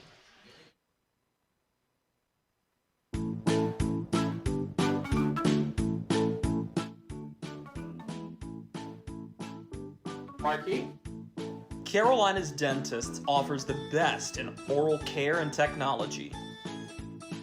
Hope you're brushing twice a day like we discussed. And don't forget to make that 6-month appointment, okay? We'd like to keep those pretty white teeth looking good for you. Come experience positively different dentistry at Carolina's Dentist, the official dentist of the Fayetteville Marksmen. 14:46 to go in the second period. The Fayetteville Marksmen leading the Birmingham Bulls 3-1. All three of the Marksmen goals coming in the first period of play. Birmingham answering on a goal from Yanni Rockos. And Birmingham, much to their credit, has come out and played a way better hockey game in the first 5 minutes and 14 seconds of this second period, but that transformation still has a small hill to get over, and there is a lot of hockey left. Face-off will be to the blocker side of Austin Lotz. Taylor Mccoy will take it for the Marksmen. He has 2 goals in the game and loses this draw as Steven Alvo tries to send it far wing. Jumping in front of the route is Don Oliveri. Shovels a backhander toward the net, and it spins wide after pinballing around in the slot. This is Taylor Best, curling to the middle blue line, sidesteps his man. That was Carson Rose. A rolling puck is eventually taken up ice, and C.J. Hayes has it. Shadowed by Harrison Harper as Hayes has to forehand it into the near corner. C.J. Hayes will drop it back for Carson Rose, and now the Marksmen take it back the other direction. Forneris splits the defense and leaves it into open space for Taylor Best. He has it far face-off circle across for Mccoy. His shot goes wide of the near goal post. He nearly had himself a hat trick. Now across again. Mccoy never received the pass as it's broken up by C.J. Hayes. Hayes collects the puck, takes a spill at his own blue line with pressure from behind from Taylor Best. Bulls have it, floated up ice for Aaron Ryback. Goes off the stick of FX Girard, and the Marksmen regain control at center. Backhanded toward Girard, but taken away by Schumacher. Slapped down the ice. It's on goal. Polowski will cover the puck with one-man pressure from Houston Wilson in his face. 13:43 to go in period number 2. The Marksmen hanging on to a 3-1 lead. We remind you that the Fayetteville Marksmen do have special group rates available for groups of 10 or more. If you want to bring your group out to a Fayetteville Marksmen game, call our offices at 910-321-0123 to learn more about our special group opportunities. Russell Jordan dumps it low. This is Houston Wilson who sends it back for Jordan. An off-angle shot, blockered away by Polowski. The rebound scooped up by Matt McNair. He finds FX Girard at center. Pushed out to the far side wing, and FX Girard will dump it in. Drake Glover going into chase. Steering away from him is Frank Sullivan. Works up the far side boards. Bulls have it. Through center, headman pass for Houston Wilson. Cuts behind of Cup, sends a shot from the far face-off circle into the gut of Polowski, and he'll swallow the puck with 13:11 to go into second period. Some more conversations going on between the black and white and the red and black. Speaking of black and white, the Fayetteville Marksmen have waited nearly 20 months to debut their brand new home uniforms, the Blackout Edition Marksmen uniforms. It's right around the corner. Blackout Wednesday, the day before Thanksgiving, November 24th. Hope you'll join us at the Crown Coliseum for that one. As after this 3-game road swing, the Marksmen will play 6 of their next 7 at home. Yanni Rockos sidesteps his man, driving past to the slot. Tall lean, backhander, knocked down off the glove side shoulder of Polowski, and Wyatt Noski is able to get it out up the near side wing. Hard hit through center as Gianni Rockos got tied up with Bryce Farrell. Rockos is going to get the puck. Fakes the slapper as he tried to slide it to Nippert. It's intercepted by Farrell. Headman's to Marley Quince. He's cut down at the line. Marksmen still have numbers. Here's a shot. Lotz gloves it. Good chance from Wyatt Noski, and now some shoves right in front of the Birmingham net. Marksman bench has been up in arms all evening long. No trip at center on what was a rather clear and obvious takedown on Bryce Farrell. He's got words for Kyle Gaspari, the linesman. And with 12:30 to go in the second period, tensions rising here at the Pelham Civic Center.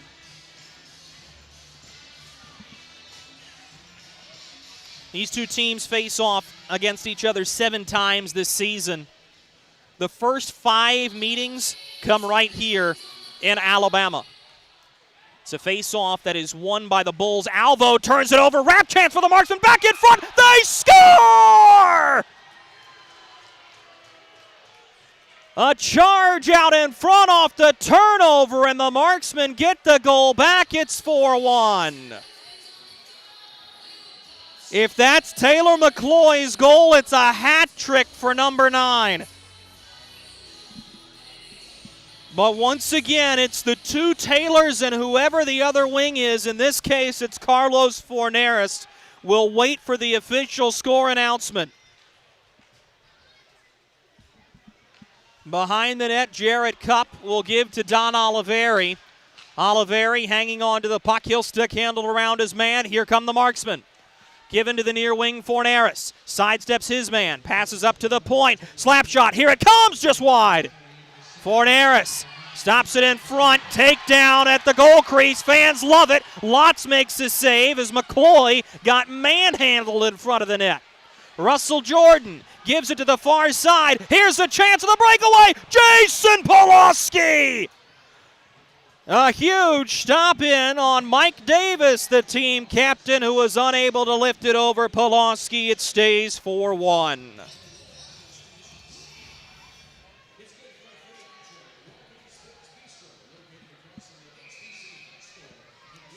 Still working on getting that official scoreline for you. Once we have it, we will tell it to you. As the Marksmen have gone up 4-1, Taylor Mccoy may very well have a hat trick, and officially he does. Taylor Mccoy unassisted, and the Marksmen have their first hat trick of the season. What an evening for Fayetteville's number 9. Alexis Girard is able to backhand it to Matt McNair, who cuts to the middle of the rink and then will move it near side for Sam Storman. Dumped in behind the net, Schumacher the first there for Birmingham. Finds C.J. Hayes, drop back for Schumacher, who will turn to the far side boards now. Flipped end over end for C.J. Hayes, who shoulders out Sam Storman. Hayes ahead, chipped in on goal, and a good play from Ryback, kicked away by Jason Polowski. Behind the Fayetteville net, Alexis Girard has the puck. Flushed out of the foxhole and forehands to the far side wing. This is Sam Storman, his defensive partner, who gains the red line and dumps it into the near corner. First player there is Marvin Powell, given out to the far side wing, and now here comes Birmingham. Leah Rockos sends it to the far corner. Polowski wanted to play it, thought better of it, and melts the puck with Thomas Clayton shielding one-man pressure away, and Dave Nippert hanging out in front of the net. 10:29 to go in this first period. 4-1 Marksmen.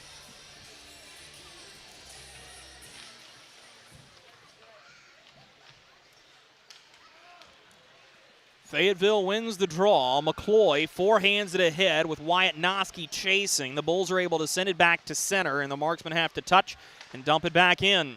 Oliveri looking into the middle. He was trying to find Noski. He misses him, but Powell unable to corral the puck. Sent out to the far side boards. Brody Duncan turns it over and gets smashed in the corner boards. A puck goes up about head height and is eventually corralled by the Marksmen at the red line. Harrison Harper brings it in down the near wing. Tried to step around to Marvin Powell, who got to stick to the puck now. Tauline out to the far side wing. This is Leah Rockos, who laid it forward, intended for Dave Nippert. Marley Quince takes a hard spill.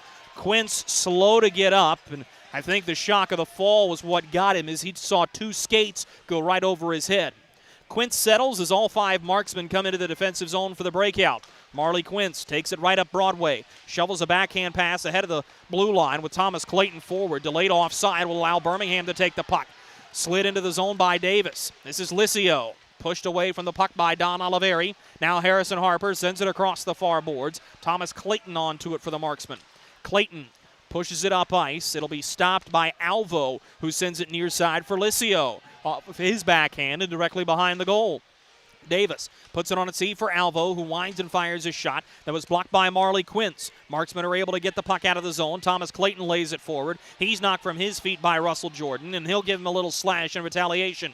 All the way up to the red line. Sticks collide. No icing as Mike Davis is chasing the puck. Alexis Girard 5 steps in front of him. Scoots around to the near face-off circle. Girard's going to skate it himself. Ahead of the red line. Gets around of C.J. Hayes. Girard toe drags on Schumacher. Works into the near attacking corner and sends it around the boards for Taylor Mccoy. Mccoy hanging on to the puck with pressure coming from behind of him from Mike Davis. Now Taylor Best comes to knock the puck free to Bryce Farrell, who has it behind the net. Gives it into the middle. It's Mccoy. His shot blocked. Rebound. Lotz makes the save. Still loose, and the puck is covered. Now we're going to get a collision in front. Players having to be pulled away from the pile, and Austin Lotz is on his stomach at the bottom of it. 8:20 to go in the second period. 4-1 Marksman lead. We'll be back after these messages. This is Marksman Hockey. Baby, we have spiders on every corner outside our house. Okay, I'll call someone to take care of it. Baby, we have fire ants all over the yard. All righty, I'll call someone else to take care of that. Baby, these mosquitoes, you have got to go. Here we go again. One call to St. Peter Pest Control provides all these services. Total pest protection for one low monthly payment. At St. Peter Pest Control, we send all your bugs to see St. Peter.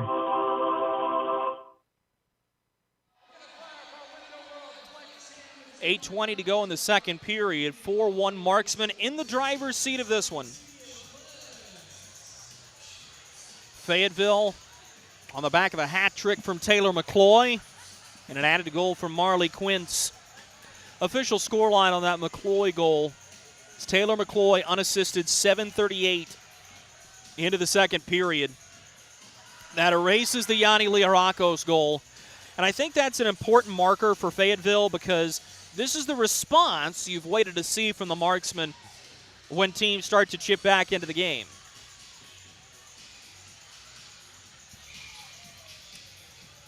Face-off will be in the Marksman attacking end. It'll be to the glove side of Yanni Rockos. Bryce Farrell, Taylor Mccoy, Taylor Best, Zach Boyle, and Don Oliveri will be the 5 out for the Marksmen coming back from the midway break.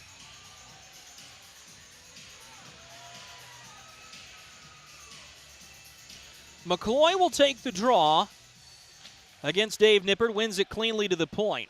Held on to by Taylor Best as he sends it to Don Oliveri. Now below the goal line. Chance in front for the cutting Best. The pass never made it to him. Now Houston Wilson, tripping over himself, is able to get it out to center, but the Marksman control as Oliveri and Zach Boyle are onto the puck playing pitch and catch. Hard hit high by Twaleen. No penalty. And he got up on Zach Boyle, hitting him above the Marksman logo.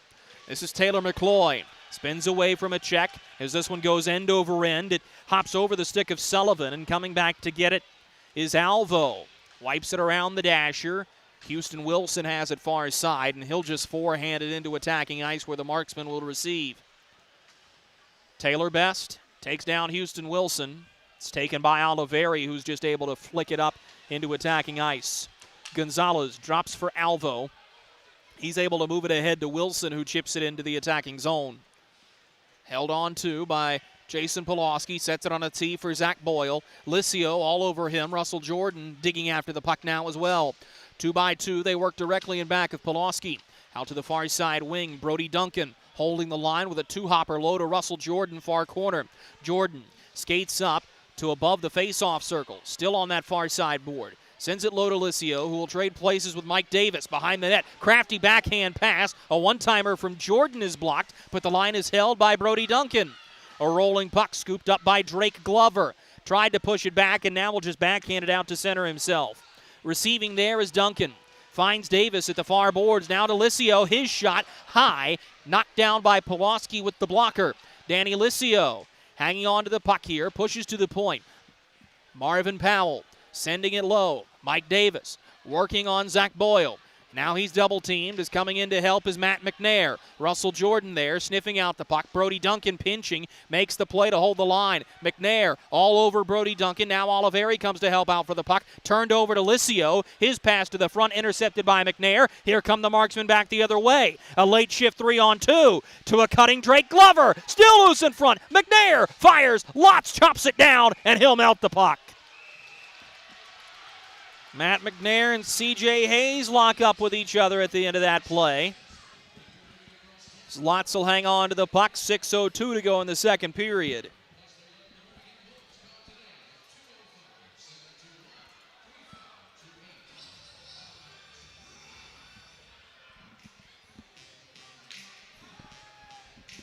So the face-off will stay in Marksman attacking ice, and you're starting to see the frustration mount for Birmingham. That was a great possession. Corey Melkert told me earlier today that this is a Birmingham team that played hard, and they're tough, and they have been all game long. They've never gotten away from their identity, and I think that's something to keep a close eye on. Is they have been all over the Marksmen in the physicality department. They just have not been able to find a way to put the puck in the back of the net consistently. Marley Quince hanging on to the puck for the Marksman. Far face-off circle. Rips a shot, blocks. Going to get a second opportunity. Puts it on goal. Lotz finds it through traffic. He'll freeze it as Forneris gets in a shoving match with Schumacher. And now a couple more Bulls are going to come in. Forneris may have just delivered a punch.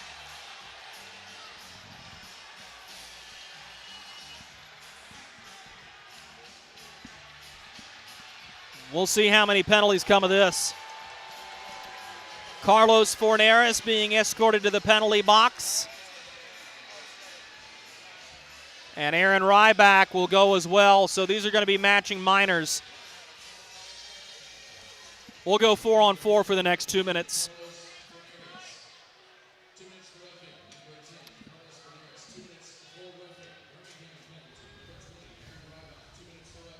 So these will be matching minor roughing penalties. Don Oliveri and Mike Davis coming to the side of Joe Genovese. And he'll explain everything. Davis, a longtime player here in Birmingham, respected by his coaching staff and by his fan base. We'll go 4-on-4.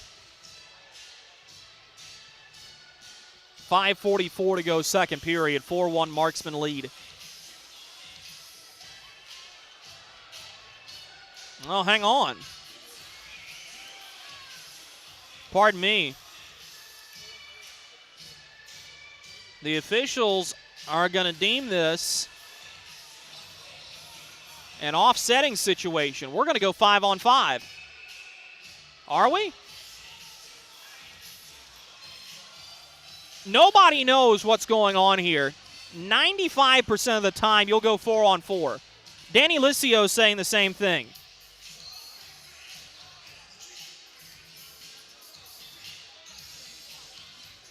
Don Oliveri is asking Joe Genovese. He's saying 5-on-5. Bulls have 5 out there. Marksmen have 5 out there.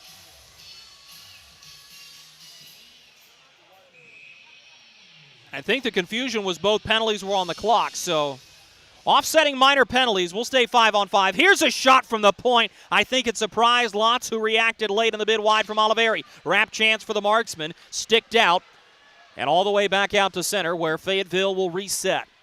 Dumped into attacking ice. Lotz sets it on C on his forehand. A crafty little move to Frank Sullivan on the backhand, but intercepted at the blue line by the Marksman. Now to the near boards. Digging after it is Marley Quince. Leaning on him is Frank Sullivan. Finally screams free to Carson Rose. Sidesteps his man. Here's a long wrist shot caught by Polowski. That's a harder save than it looks like. Polowski out on the top of his goal crease. Made the save and took a little bit of contact up on the mask as Taylor Best had a Birmingham Bull engage with him, and now Polowski is going to have a quick look at the straps on the back of his helmet. Seems to be satisfied with the fit, and we'll resume play as soon as Jason Polowski is able to get himself in a position where he can get back up. He's ready. Officials are ready. Let's do it. Leah Rockos facing off against Mccoy. Mccoy wins it, far side boards. Alexi Girard and Harrison Harper digging after the puck. Dave Nippert and Yanni Learakos on it for Birmingham. Knocked free, but right to Drake Glover. University of Alaska Anchorage product sends it up the far side boards. It bounced off of Schumacher, who will now settle the puck flat and gives it into the middle for Dave Nippert. He'll turn it over. It never got outside the blue line, so Mccoy can go right after it unabated. Sends it into the near side corner. Knocked free by Drake Glover, but now Dave Nippert gets it back. Sends it off the far boards. This is a headman play for Yanni Learakos. He's back one-on-one with Alexi Girard. Drives in. Girard shields him away nicely without giving up a shot on goal. Alexi Girard digging after the puck. Kicked free by Alexander Tallin. Girard roughly knocked away by Yanni Learakos as the Marksmen work it back in the opposite direction. To the near side boards. Dumped in by Taylor Mccoy. Delayed offside was the signal, so he had to get rid of the puck. Birmingham brings it through center. A pass goes off the skate of Learakos. Settled back by the Marksmen. A long dump in. This is going to be icing against Fayetteville. 3:57 to go in the middle frame of play. 4-1. Marksmen lead. We'll finish the period after this. Kelly, you need to unmute yourself. For some, it's just the sound of ice hitting heavy-duty plastic. But for us, it's the signal calling us back to the light. And to Greg's house, because he just got a new grill. Connecting to Hot Jams playlist. Welcome back, Bud Light legends. It's time to take summer by the coolers.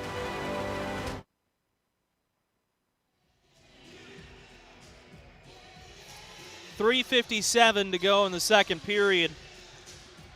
These two teams will duke it out again tomorrow from here at the Pelham Civic Center. You can catch it on Hockey TV and on the Marksmen Radio Network. Puck drop at 8:30 p.m. Eastern, 7:30 Central. So a little more Marksmen after dark for those of you following along with us, and thanks so much for doing so. Face-off will be to the blocker side of Jason Polowski.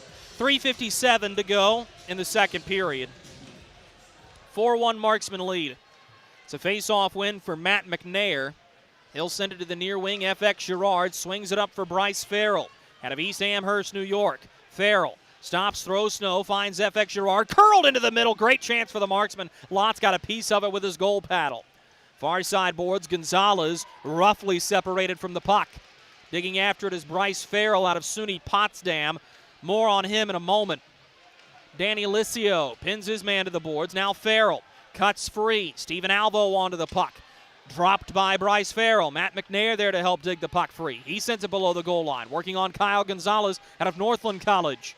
Gonzalez gave the puck away, and the Bulls are not able to get it out. Slid into the slot. Farrell has the puck in his skates, swipes at it, misses, and now Russell Jordan will take it for Birmingham.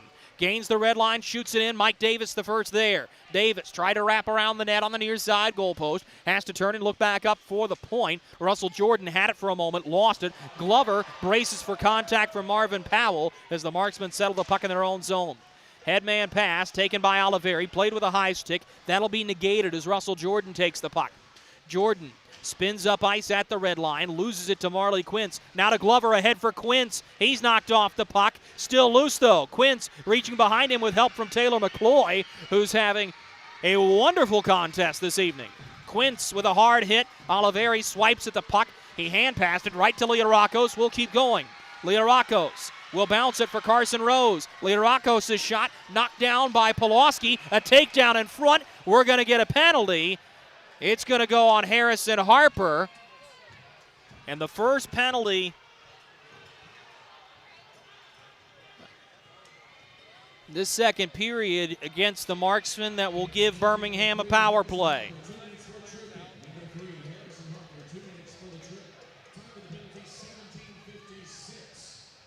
Comes 17:46 into the period. This will be the first power play opportunity Birmingham has had all game long. Harper for what was signaled as tripping. A quick note on Bryce Farrell before we tell you about the Freddy's penalty kill. Bryce Farrell was actually college teammates with a young man named Brett Horn. Brett's dad was a longtime minor league goaltender, Hall of Famer at Western Michigan University, but he is the goaltending coach for the Carolina Junior Hurricanes in the USPHL just up the road from Fayetteville in Raleigh. Marksmen will go on to the Freddy's penalty kill. It's a PK operating 20 for 23 so far this season. That's 87% in the middle of the league. They rank 6th right now. Birmingham has struggled on the power play. They're 2 for 26 on the year, 7.7%. That's 8th in the SPHL. And really for Birmingham, a goal here opens up a brand new world of strategy and possibilities in the final 20 minutes of regulation on their home ice. Kyle Gonzalez charging ahead, looked to lay it forward for Mike Davis. He's thwarted at the blue line, and the Marksmen send it back the length of the rink. A lot to be proud of for this penalty kill unit for the Marksmen, although they did struggle slightly against Knoxville. It's been a clean game for Fayetteville, and they like to be able to play fast and loose, and so far they had. Alvo finds Gonzalez, as now the Bulls will have an opportunity to set it up. 50 seconds to go on the power play. Gonzalez sends it to Alvo, far corner. This is C.J. Hayes. Up to the middle blue line. Alvo's shot sizzles wide of the glove hand of Polowski. Kyle Gonzalez onto the puck. Tried to drive it low, getting help from Ryback. Danny Licio standing there as well as Marley Quince goes digging after the puck. Right up the near side kick plate. Kyle Gonzalez is able to punch it low. Aaron Ryback loses the battle to Jarrett Cupp. He'll reverse field, and the Marksmen ice it off the stick of Don Oliveri. 30 seconds to go in the period. 17 seconds remaining in the minor penalty for tripping to Harrison Harper. Near side boards. Leo Rockos winds and fires. A clean dump in. Ryback will drop it for Russell Jordan. Jordan kicks it to his forehand, looking for a lane. A great stick check by Matt McNair, and the Marksmen get it out. This is a breakaway chance for McNair. Off to the races, settles the puck, and scores! Matt McNair with the move. 5-1 Marksmen.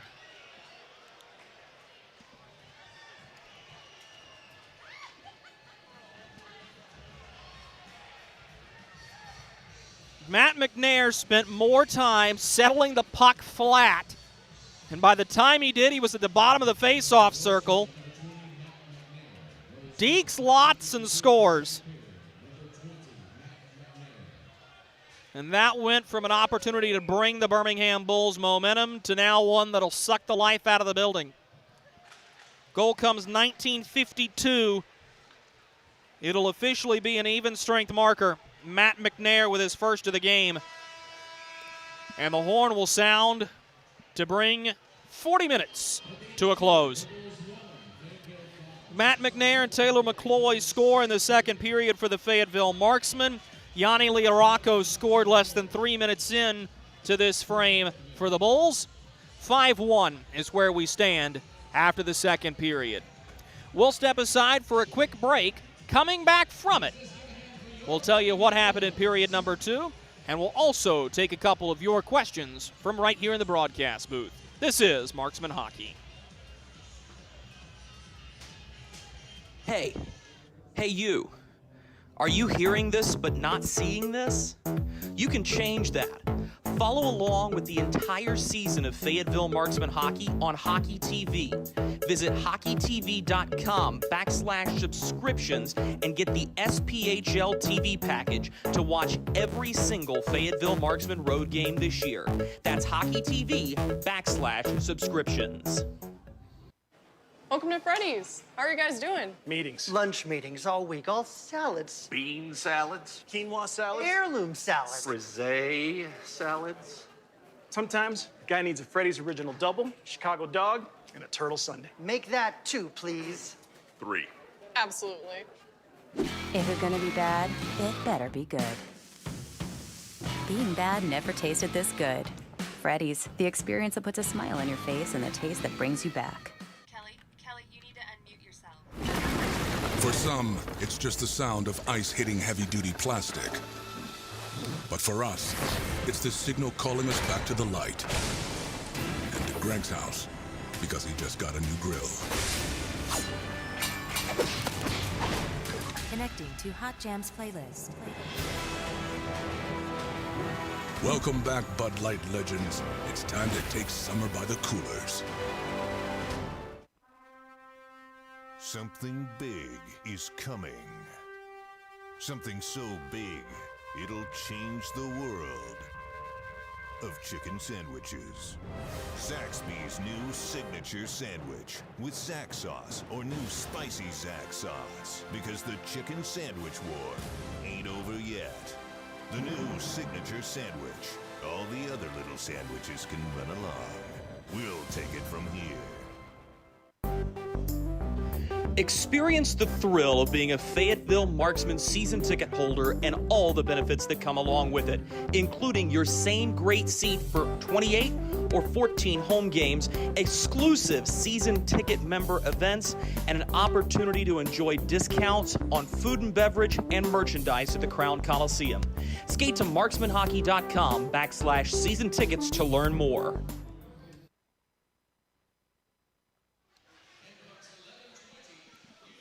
We welcome you back inside the Pelham Civic Center in Pelham, Alabama, just outside of the big city of Birmingham, adjacent to Hoover.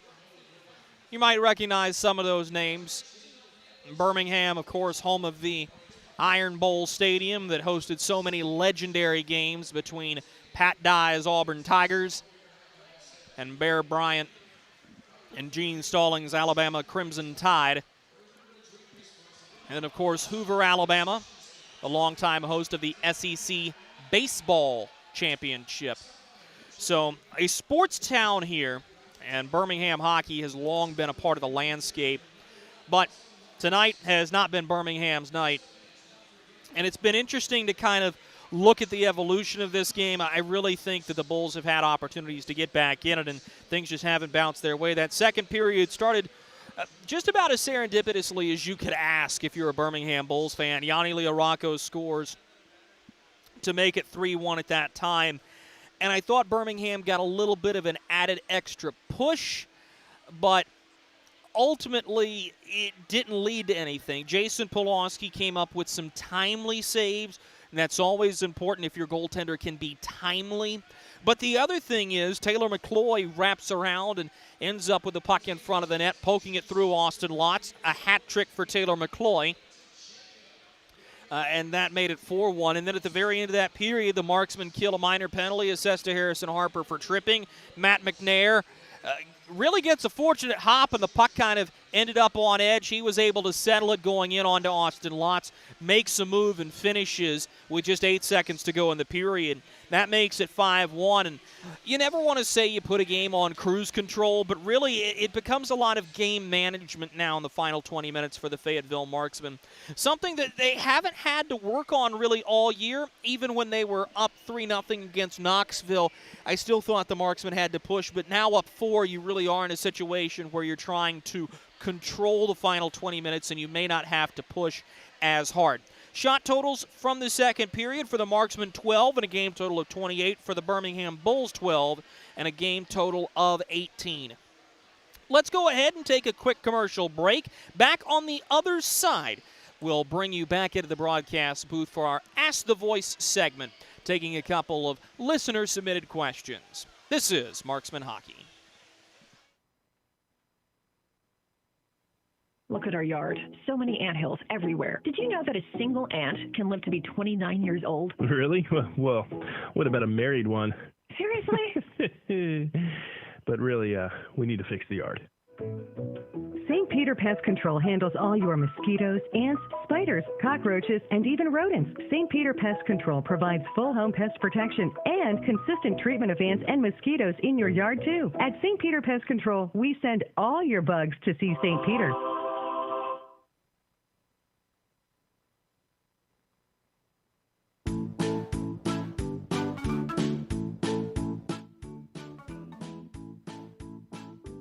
Marquis? Carolina's Dentists offers the best in oral care and technology. Hope you're brushing twice a day like we discussed. And don't forget to make that 6-month appointment, okay? We'd like to keep those pretty white teeth looking good for you. Come experience positively different dentistry at Carolina's Dentist, the official dentist of the Fayetteville Marksmen.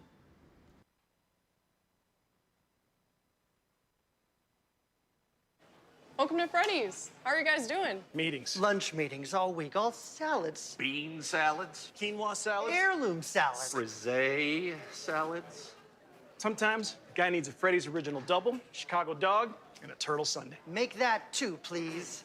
3. Absolutely. If you're gonna be bad, it better be good. Being bad never tasted this good. Freddy's, the experience that puts a smile on your face and the taste that brings you back. Kelly, you need to unmute yourself. For some, it's just the sound of ice hitting heavy-duty plastic. But for us, it's the signal calling us back to the light. And to Greg's house, because he just got a new grill. Connecting to Hot Jams playlist. Welcome back, Bud Light legends. It's time to take summer by the coolers. Something big is coming. Something so big, it'll change the world of chicken sandwiches. Zaxby's new signature sandwich with Zax sauce or new spicy Zax sauce. Because the chicken sandwich war ain't over yet. The new signature sandwich. All the other little sandwiches can run along. We'll take it from here. Experience the thrill of being a Fayetteville Marksmen season ticket holder and all the benefits that come along with it, including your same great seat for 28 or 14 home games, exclusive season ticket member events, and an opportunity to enjoy discounts on food and beverage and merchandise at the Crown Coliseum.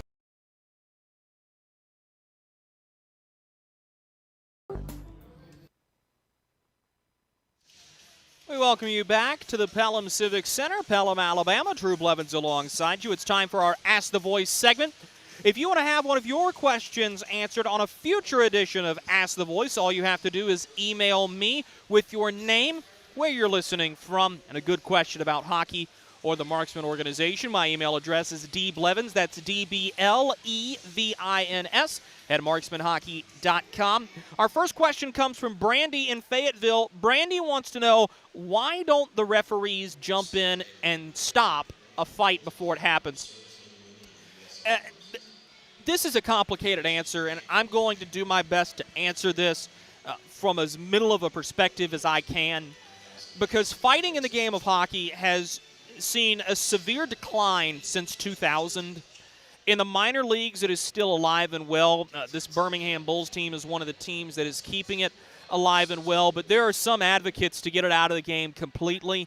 Hockey is the only sport that has anything remotely close to what you see in the altercations here. But the thing about hockey is there's sort of an unwritten code of conduct in fighting, and if you were to ever break that code, you will be ostracized from the game forever, and you will be targeted and you will be taken care of at some point in time. And one of those rules of gentlemanly conduct is, like when Harrison Harper dropped Dave Nippert, when a guy goes down, you don't throw any more punches. When you knock a guy down, you stop. That's normally when the officials jump in. Some of this is just sheer protection. Officials are not wearing nearly the amount of padding that the players are. And when players are starting to throw haymakers, you don't want to get in the way. But secondarily to that, it really is kind of the code of conduct in the game, and it's one of those things that really does make hockey great in one hand, and really in the same vein, rather unique with the way they deal with it. But officials will typically let it happen, especially if both players are willing combatants. And it's one of those things in the game that you will still see, and for me personally, I hope you see some remnant of it, because there are many who believe that hockey still has a role in the game. I think it does. It is a manner of self-policing, believe it or not, and there are many who find it, who have played the game, who still find it to be healthy when it is done properly. But that's a great question from Brandy in Fayetteville, and thank you so much for asking it. Our other question comes from Megan. Megan is listening in Hope Mills. Megan wants to know, how do the officials determine where a face-off is going to be? And it's somewhat of a simple answer. When a goaltender covers the puck, whatever side face-off circle they're facing, that's where the face-off is going to be. When a puck is shot out of play, the puck goes back to the nearest face-off circle to where the puck was shot out of play or deflected out of play. If it's deflected out by a defensive player in the defensive zone, the face-off will obviously stay inside of defensive ice. And then, of course, after a goal, the face-off goes right back to center. So there are a lot of prescribed rules as to where the face-off goes. Offside, it comes back out to center ice, favoring the side of the ice that the offside infraction happened on. But a lot of that is detailed out in the rule book. The only time that you will get a decision on where the face-off goes is if a goaltender covers the puck dead middle of the goal crease. He will get the opportunity to decide which side of the ice he would like the face-off to be on. That's the only time that there's really no prescribed ruling for where the face-off goes. So thank you to Brandy, thank you to Megan for their questions tonight. If you want to have one of your questions answered on a future edition of Ask the Voice, all you have to do is email me, Drew Blevins, at dblevins@marksmanhockey.com. That's DBLEVINS at marksmanhockey.com with your name, where you're listening from, and a good question about hockey or the Marksmen. We'll be right back after these messages and get you all squared away for period number 3. This is Marksman Hockey. Hey, it's Goldie from Good Morning Fayetteville for St. Peter Pest Control. They've been doing my pest control services all summer, and it's been wonderful not to have to deal with ants or mosquitoes the last few months. All that money I saved in calamine lotion. Ray and Preston St. Peter show up, they spray outside, but they also do in-home pest control. So if you have roaches or, dare I say, rodents, they'll take care of them as well, because the last thing you need is unwanted visitors making a nest in your Christmas decorations up in the attic. Call St. Peter Pest Control. They send all your bugs and pests to see St. Peter.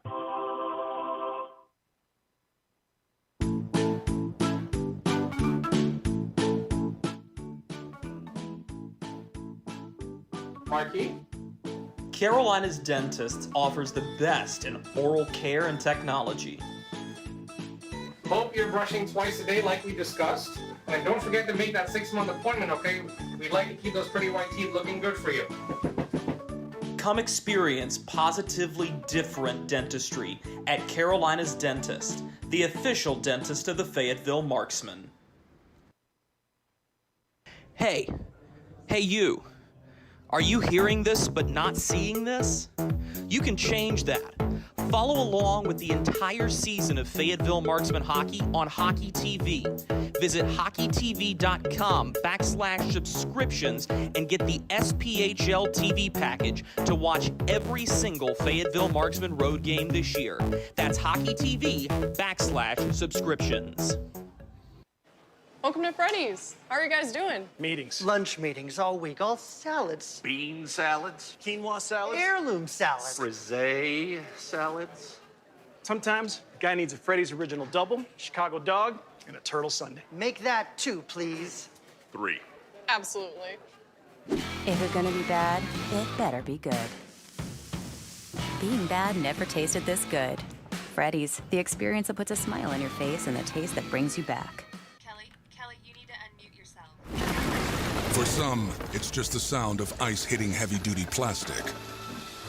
But for us, it's the signal calling us back to the light. And to Greg's house, because he just got a new grill. Connecting to Hot Jams playlist. Welcome back, Bud Light legends. It's time to take summer by the coolers. Welcome back to the Pelham Civic Center. Let's go ahead and take a quick trip around the SPHL. We'll start things off with a final from Roanoke, Virginia. The Rail Yard Dogs have defeated the Vermilion County Bobcats 6-3. First win of the season for the Rail Yard Dogs, who will increase their standings points to 6. Knoxville knocks off Evansville in a 4-1 contest. That's a big win for the Ice Bears, as Evansville was ahead of them in the standings. They'll now tie the Thunderbolts for third place in the SPHL. A good one late in Huntsville at the Von Braun Center. Brennan Blazak has brought the Pensacola Ice Flyers back within one of the Huntsville Havoc. Huntsville trying to make it a perfect 10-0 start. And all the way out west with 8 minutes to go in the third period, Quad City and Peoria knotted up 3-3. One quick note from that Huntsville game. Max Milasek was taken off the ice 5 minutes into the third period. No word on condition or reason, but that would be a crushing blow for one of the SPHL's best goaltenders. Right here in Pelham, Alabama, the Marksmen looking to do a little bit of game control. They lead 5-1 heading into the final 20 minutes. We'll bring it to you after these messages. Baby, we have spiders on every corner outside our house. Okay, I'll call someone to take care of it. Baby, we have fire ants all over the yard. All righty, I'll call someone else to take care of that. Baby, these mosquitoes, you have got to go. Here we go again. One call to St. Peter Pest Control provides all these services. Total pest protection for one low monthly payment. At St. Peter Pest Control, we send all your bugs to see St. Peter.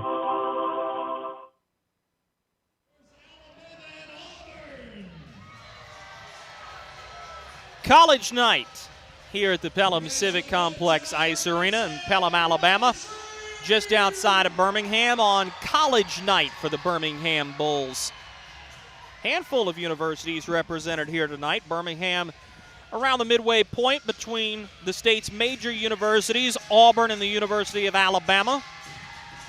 But of course, the big dog in the hometown is the University of Alabama Birmingham Blazers.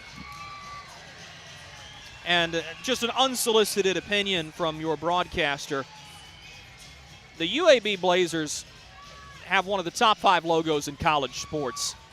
It is a fire-breathing dragon, and if you haven't seen it, I invite you to look it up in the next 15 seconds before this third period starts. It is gorgeous. The University of Alabama, Birmingham, got rid of their football program a handful of years ago. Only lasted 2 years. They were in a bowl game a year after the program returned, and really a great feel-good story. It's Birmingham.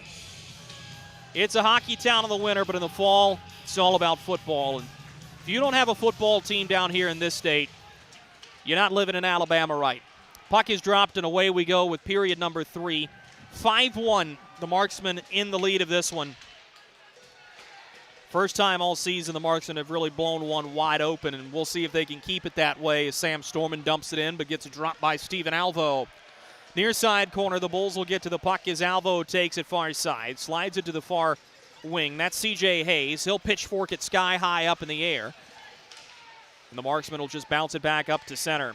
Alvo with help from Ryback to dump it in. Polowski, covered initially, will now push it back for Harrison Harper out of Calgary, Alberta. And Harper is going to let time wind off this clock. 45 seconds gone by in period number 3. He'll begin the breakout right up center to Marley Quince, who's had a strong showing. To FX Girard, slides by his man, given into the middle, kicked free, loose, slapper! They score! Don Oliveri blows it by the new goaltender Hayden Stewart, and it's 6-1 Marksmen.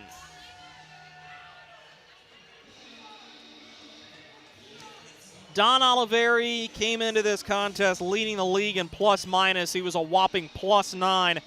He'll get his first goal of the season here to make it 6-1. Didn't get the opportunity to tell you, but Austin Lotz removed from the contest after 40 minutes in the net. Lotz gives up 5 goals on 28 shots, and Hayden Stewart has not fared much better. He's given up 1-on-1. Chipped all the way up ice by the Marksmen, who may be looking for more. Girard will chase the puck, swept around the near boards by Schumacher. Sidestepping his man and driving the puck up ice. Here comes Frank Sullivan. Gives out to the far wing. Russell Jordan looks into the middle. He was trying to find Licio. Danny Licio has it, slides it into the middle as he looked to hit Mike Davis, but the puck taken off of his stick. Marksman unable to get it out at the far boards, a takedown. But Don Oliveri gets the puck, Sends it to the far wing. Still the Marksmen cannot get it out cleanly. Licio with a backhanded pass and went off the shin pad of Jarrett Cupp, and now the Marksmen will break it out cleanly. Forneris dumps it in off the turnbuckle. As Bryce Farrell goes to get it. He turns on his backhand, slides it off the side of the goal. One-timer from Noski. Rebound high up in the air. Where's the puck? Stewart thinks he has it. It's still loose. Everybody's shoveling at it. Delayed penalty in front. Whistle blows. Puck stays out. Let's sort out the extracurriculars. I don't know how that puck didn't go in. Hayden Stewart was on his back, reached behind him, and did a swim move to pull it back under him. Let's have a look at the replay. Oh, that is close. What a job by Hayden Stewart to reach his blocker out on the goal line and keep it out. The closest the puck ever came to going in was when Wyatt Noski backhanded it off the near goal post. It went sky high, bounced in the crease, maybe an inch off the goal line. Great job by the officials to keep an eye on that. Penalty's going to go to Dave Nippard, the league leader in penalty minutes. It comes 1:59 into the third period.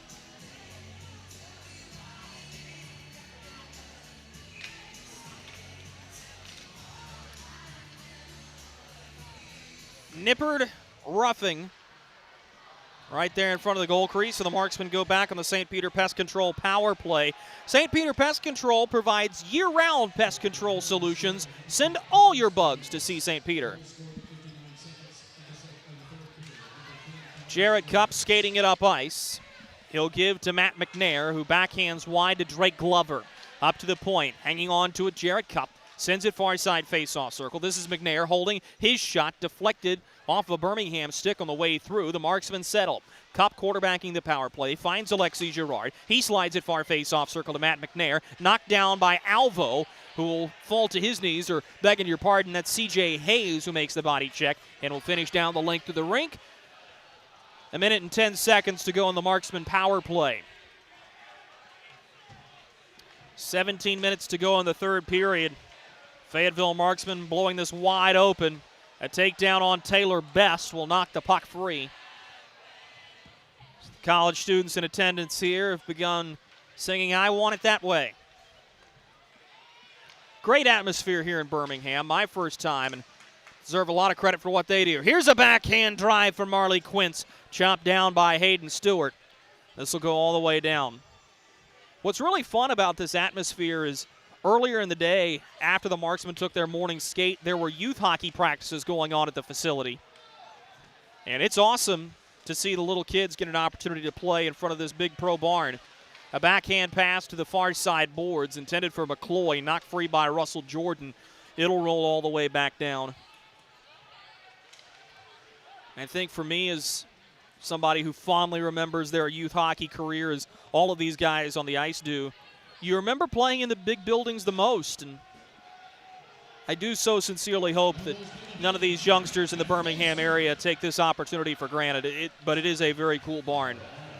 Wyatt Noski will give to the far side. We're back to even strength as the St. Peter Pest Control power play comes up empty on this try. Here's FX Girard with a shot that steers off of Licio. The Marksman will punch it down low again. Rolled around to the near side boards. And nine ironing it out. It's Carson Rose, the Marksman back into their own zone to chase. Cleared in. First player there is Schumacher. He fans on it. Puck is taken by Thomas Clayton, who backhands a pass toward the front. It goes off the skate of Sullivan. Clayton chasing after the puck here. Wyatt Noski on his man. That's Carson Rose. It's knocked free. And now given to Clayton. Up the near side boards. Clayton winds and fires a slap shot. Rolls up the stick of Brody Duncan and high. Birmingham first to the puck. Matt McNair takes it. Rolls off of a body check and will find Sam Storman fresh off the bench. He lifts it into the zone all the way around the dasher. Zach Boyle has it far side. Leaves for Matt McNair, who's finished into the half wall by C.J. Hayes. Boyle will push it down low. The puck rolls all the way around to Yanni Rockos, the lone goal scorer for Birmingham in this contest.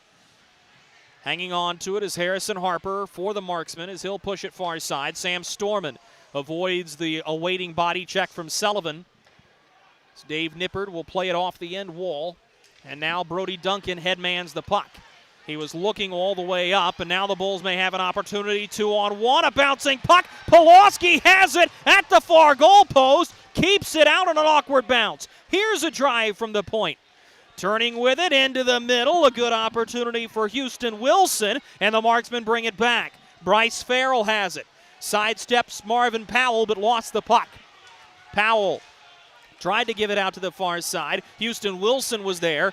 Looks like he blew a tire. Now Dave Nippard gets to the puck, and he'll settle the pace for Birmingham.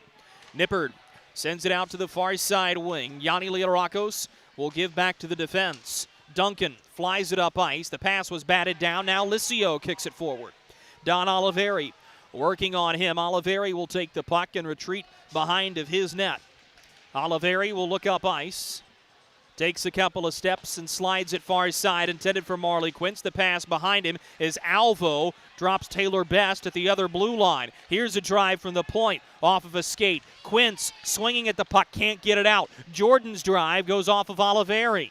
Picked up by Mike Davis. Slides it down the near side boards. Russell Jordan with a shot that was steered away by Polowski. Took a hard bounce off the inboards and bounced right back to the middle. Fortunately, the Marksmen are able to get it and clear it out.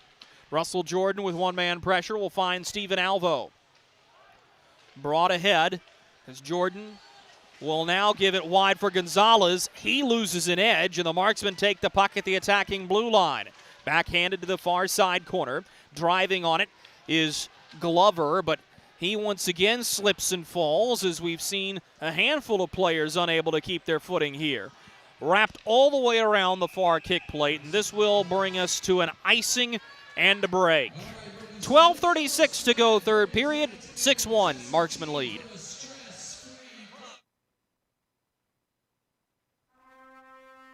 Something big is coming.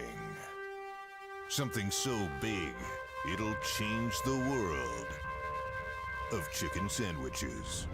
Zaxby's new signature sandwich with Zax sauce or new spicy Zax sauce, because the chicken sandwich war ain't over yet. The new signature sandwich. All the other little sandwiches can run along. We'll take it from here.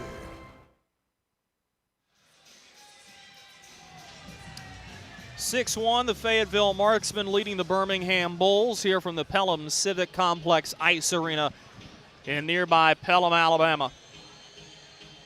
These two teams will duke it out again tomorrow on Military Appreciation Night here in Birmingham. The middle leg of a Marksman three-game road swing. And once this road stretch is over, the Marksmen will be at home for 6 of their next 7.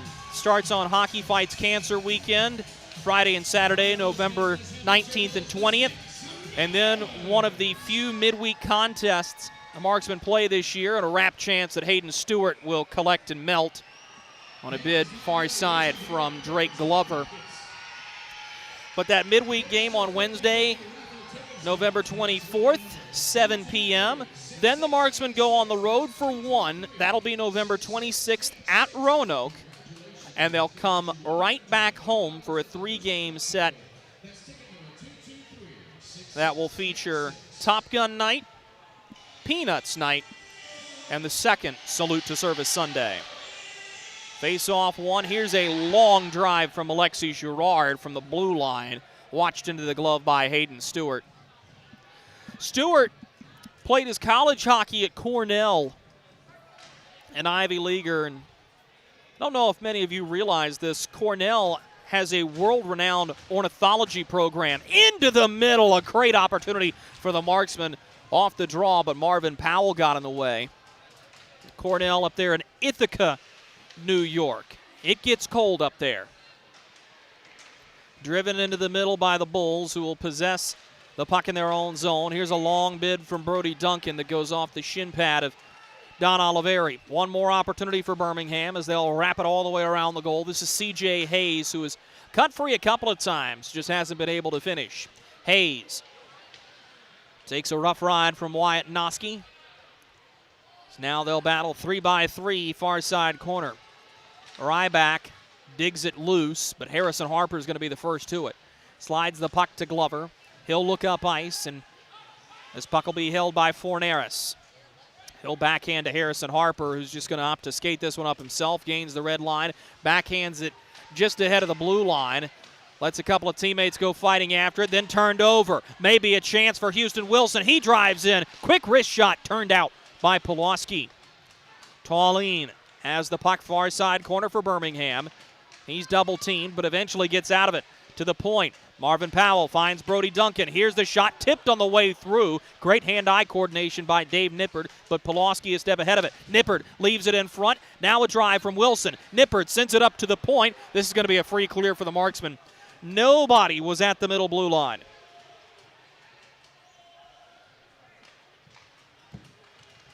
Puck will be taken by Sullivan. He'll drive in, backhands to Houston Wilson, who tried to slide a pass into the middle. Thomas Clayton cuts free, was nearly off to the races on a 2-on-1. Now we're going to get a fight. Thomas Clayton's going to go at it with Steven Alvo. Alvo swinging at Clayton. Haymaking rights. Clayton rocks Steven Alvo. Oh, boy. A couple of taps of respect for two hard-throwing righties, Steven Alvo and Thomas Clayton.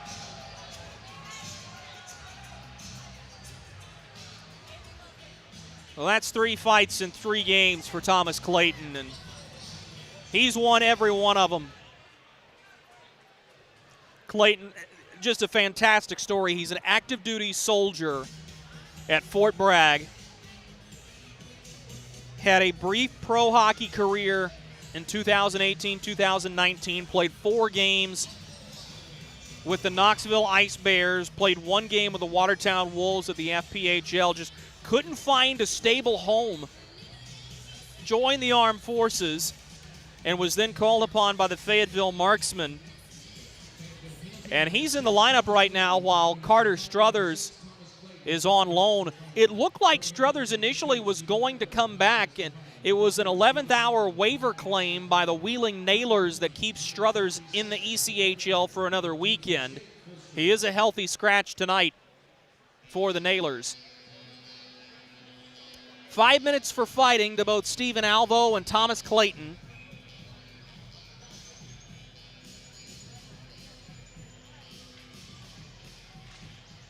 We do have a scoring change to tell you about. The officials have changed Don Oliveri's goal instead to be scored by Carlos Forneris. For Forneris, that'll be his second goal in as many games. Pushed up to the point. Mccoy fumbles with it. And now it'll be cleared back in by the Marksman directly in back of Hayden Stewart. This will be icing.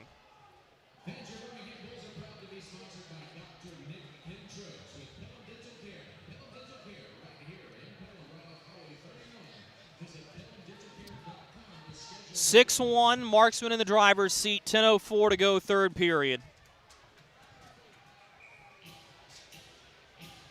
Face-off will be to the blocker's side of Jason Polowski, and it is won by Birmingham. Russell Jordan's shot sails wildly wide. Kyle Gonzalez steps in to possess the puck. He wraps around the near goal post and feeds it near blue line. Brody Duncan across the way for Mike Davis, who slides it into the middle. Now taken back by Duncan to the near goal post. Russell Jordan looking for it, digs it free, unable to get the shot off. Brody Duncan now fires. His bid blocked. As getting in the way was Jarrett Cupp, who will get it on the backhand and lift it all the way down. Wide of the net, this will be icing, but it comes after a timeout break. 9:34 to go, third period. 6-1, Marksman lead. Welcome to Freddy's. How are you guys doing? Meetings. Lunch meetings all week, all salads. Bean salads. Quinoa salads. Heirloom salads. Frase salads. Sometimes a guy needs a Freddy's Original Double, Chicago Dog, and a Turtle Sundae. Make that 2, please. 3. Absolutely. If you're gonna be bad, it better be good. Being bad never tasted this good. Freddy's, the experience that puts a smile on your face and the taste that brings you back. Kelly.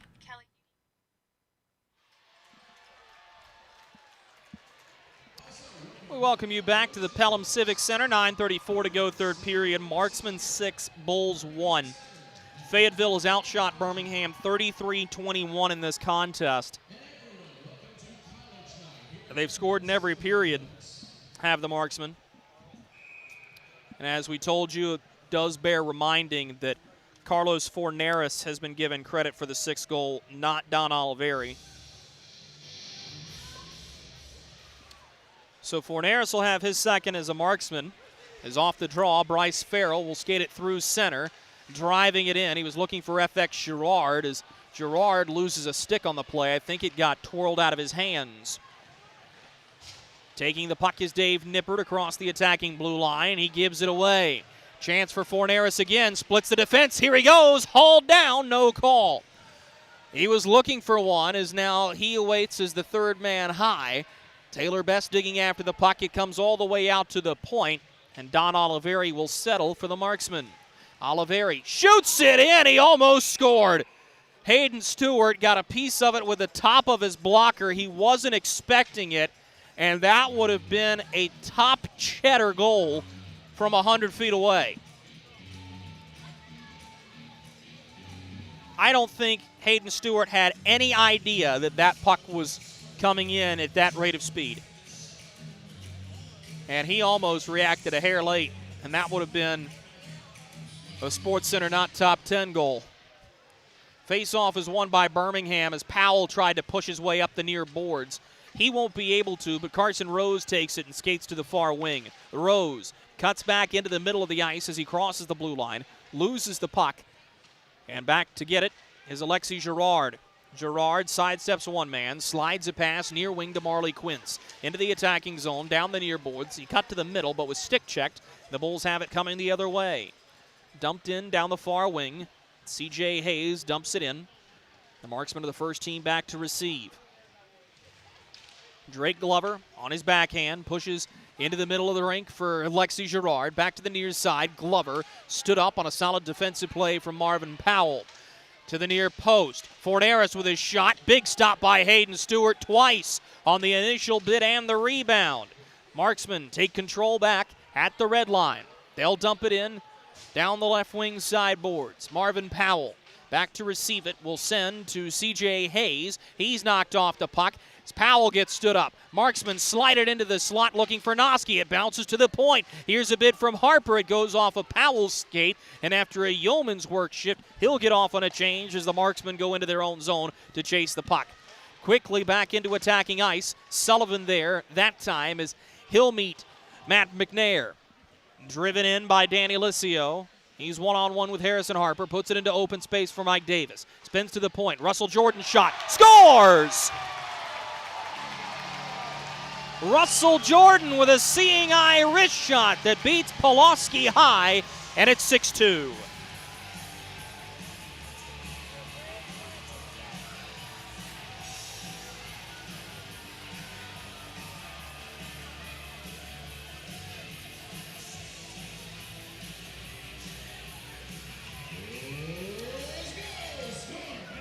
That'll be Russell Jordan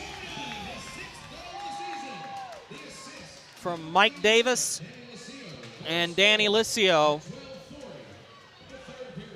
Makes it 6-2. It's a goal that doesn't have a ton of consequence to the game, but you do get to see the release of Russell Jordan, and Corey Melkert was complimentary of Birmingham's number 23. It's Jordan's 6th goal of the season, and it comes 12-20 into the third period. Mccoy driving in as he got sandwiched between Gonzalez and Sullivan. Jordan trying to bully his way through on the far boards, never even made it to the red line, and is forced to bounce the puck down the length of the rink where the Marksmen will go chase directly in back of Polowski. 6:30 to go third period, 6-2 Marksmen. Through the middle of the rink is Marley Quince, a crafty little pass to FX Girard. He drives in down the near wing.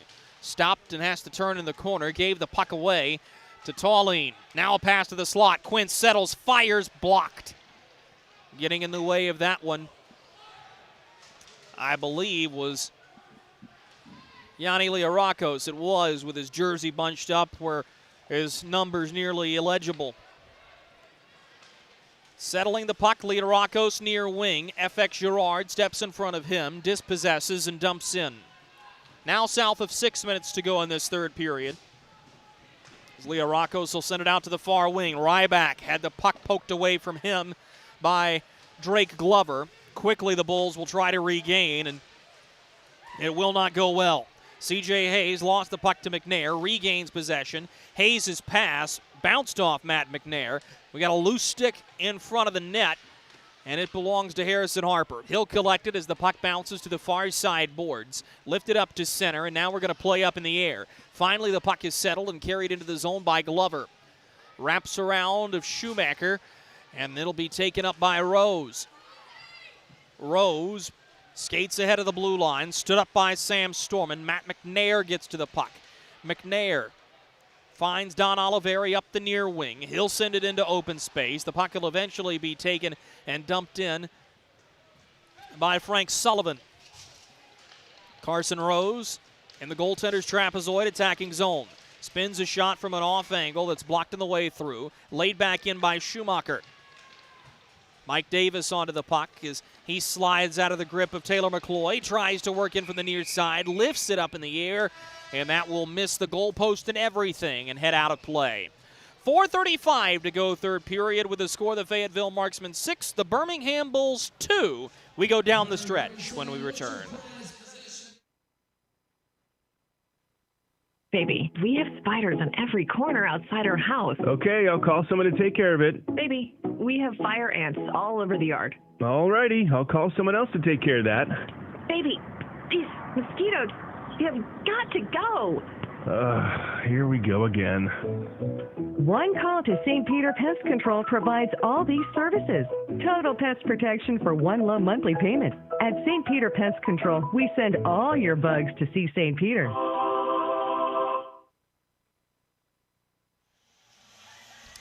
4:35 remaining in the third period here from the Pelham Civic Center in Pelham, Alabama. For the Fayetteville Marksmen, looking to seal off a resounding victory. And when the Marksmen come to the end of this road stretch, hard to believe, but they'll be approaching 1/5 of the season complete. Officially, that'll happen right around the first period of the Saturday, November 20th game, but you get 10 games under your belt, and you should know really where your team stands overall. And this is going to be a great start to this road trip for the Marksmen as Oliveri's bid is kicked away by Hayden Stewart. Stefano Durante is going to get the starting net tomorrow for the Marksmen as Mike Davis drives in, looking for a lane. Cup blocked the shot. Good back-checking play by Jarrett Cup. Now Russell Jordan shielding the puck, sends it out to the far side boards. Into the middle, Davis could never get the one-timer off. Puck still loose and now poked back to center.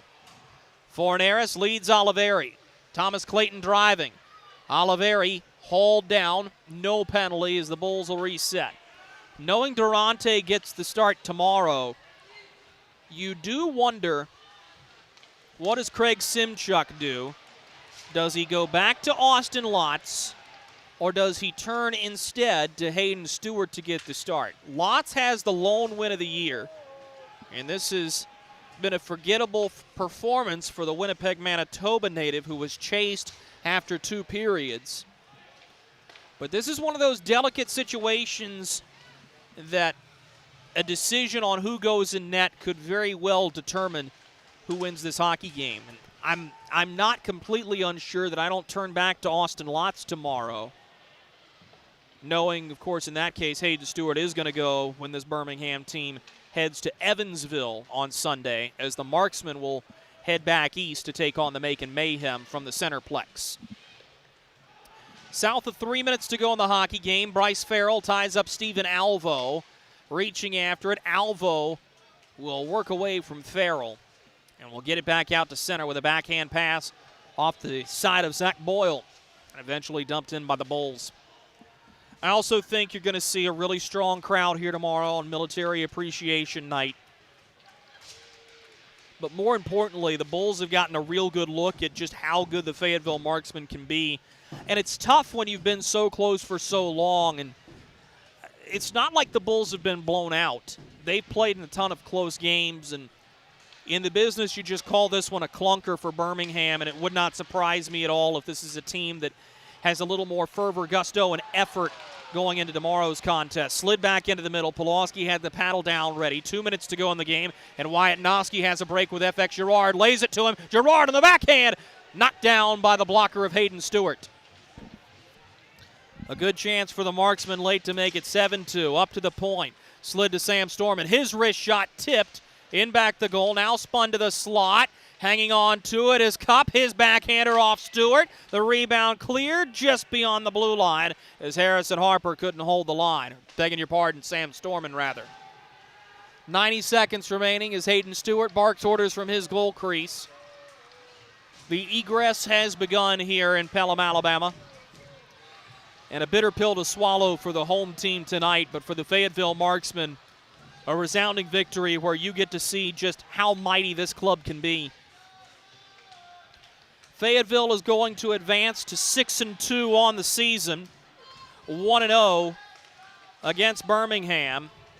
As Thomas Clayton will bring it all the way up with good speed, beating him by a step. Kyle Gonzalez bounced in front, still loose at the near goal post. Meanwhile, Birmingham going to fall to 1-5-3. A long wrist shot misses wide. As Alexi Girard had a go at it. Marley Quince loses the puck. We're going to get a whistle and one more penalty with 40 seconds to go in the hockey game. It will go against Birmingham. And it'll be a tripping call that goes against Brody Duncan.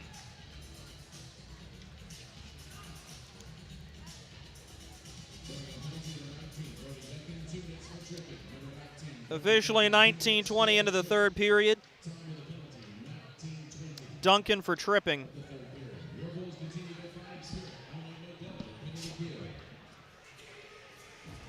And one more chance on the St. Peter Pest Control power play for the Marksmen. Scored twice on the power play today, Marley Quince and Taylor Mccoy. Mccoy is going to be the number one star, I would imagine. Sam Storman sends it out to the far side. Now to the near dot. Backdoor pass from Girard as he tried to set up Boyle, but he punched it wide. Schumacher backhands this one out. Did it hit anything?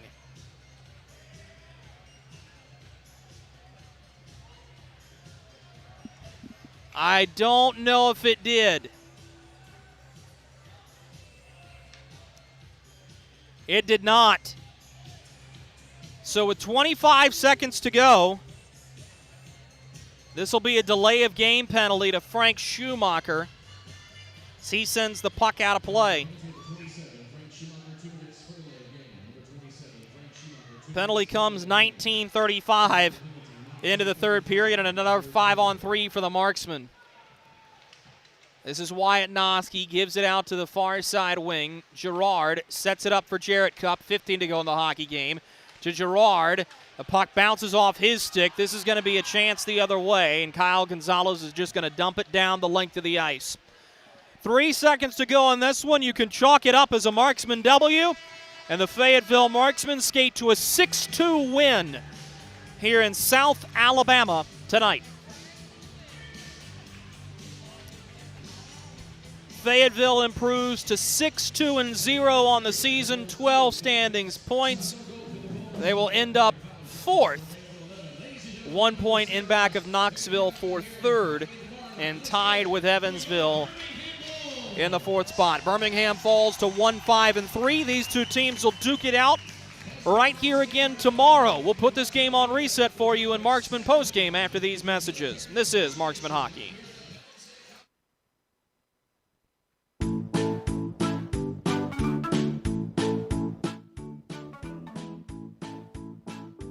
Marky?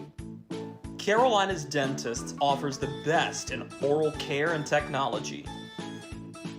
Hope you're brushing twice a day like we discussed. And don't forget to make that 6-month appointment, okay? We'd like to keep those pretty white teeth looking good for you. Come experience positively different dentistry at Carolina's Dentist, the official dentist of the Fayetteville Marksmen. Baby, we have spiders on every corner outside our house. Okay, I'll call someone to take care of it. Baby, we have fire ants all over the yard. All righty, I'll call someone else to take care of that. Baby, these mosquitoes, you have got to go. Here we go again. One call to St. Peter Pest Control provides all these services.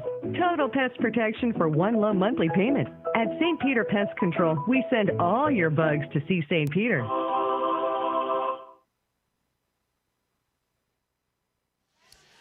We welcome you back to the Pelham Civic Complex Ice Arena. Pelham, Alabama, home of the Birmingham Bulls. The home team falls to the Fayetteville Marksmen tonight, 6-2 the final score.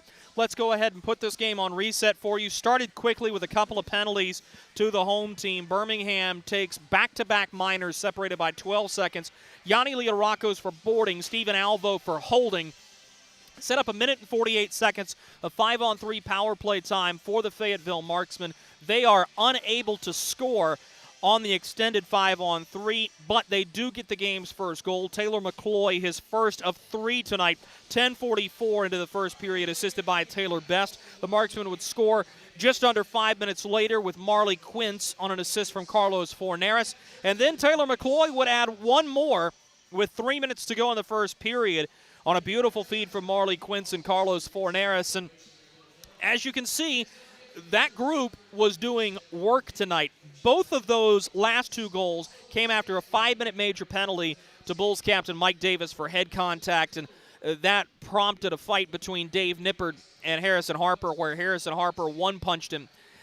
And that was all the momentum the Marksmen needed to end that third period. It was a pivotal moment in the game, and the Marksmen really never looked back. The closest the Bulls came to coming back in this game was early in the second period, 2:33 into the middle frame. Yanni Rockos scores on an assist from Alex Tauline. The Marksmen would answer 5 minutes later with a Taylor Mccoy goal after a turnover behind the net. Gives him a wraparound in the low slot. That's a hat trick for Taylor Mccoy, unassisted.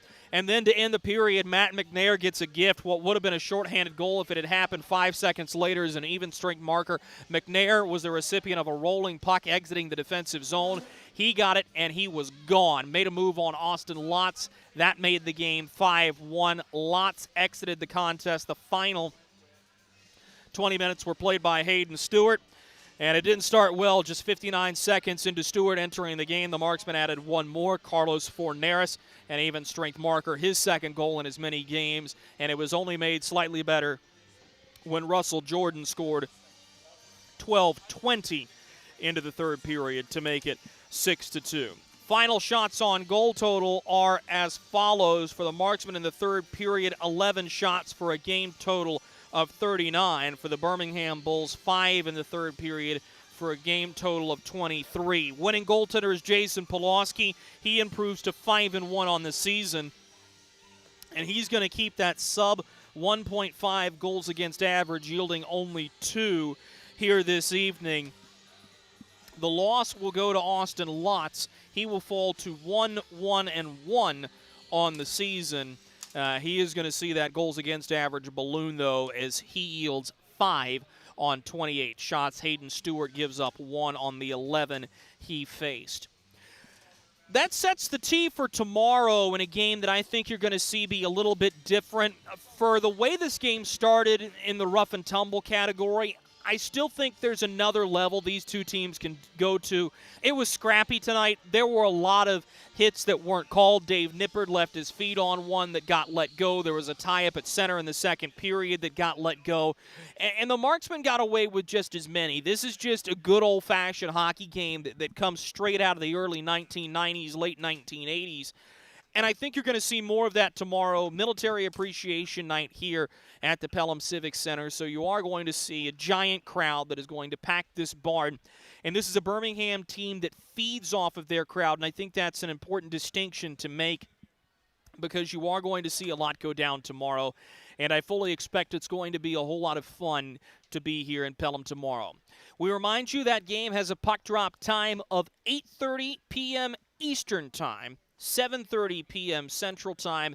You can catch pregame coverage on Hockey TV as well as the Marksmen Radio Network starting at 7:15.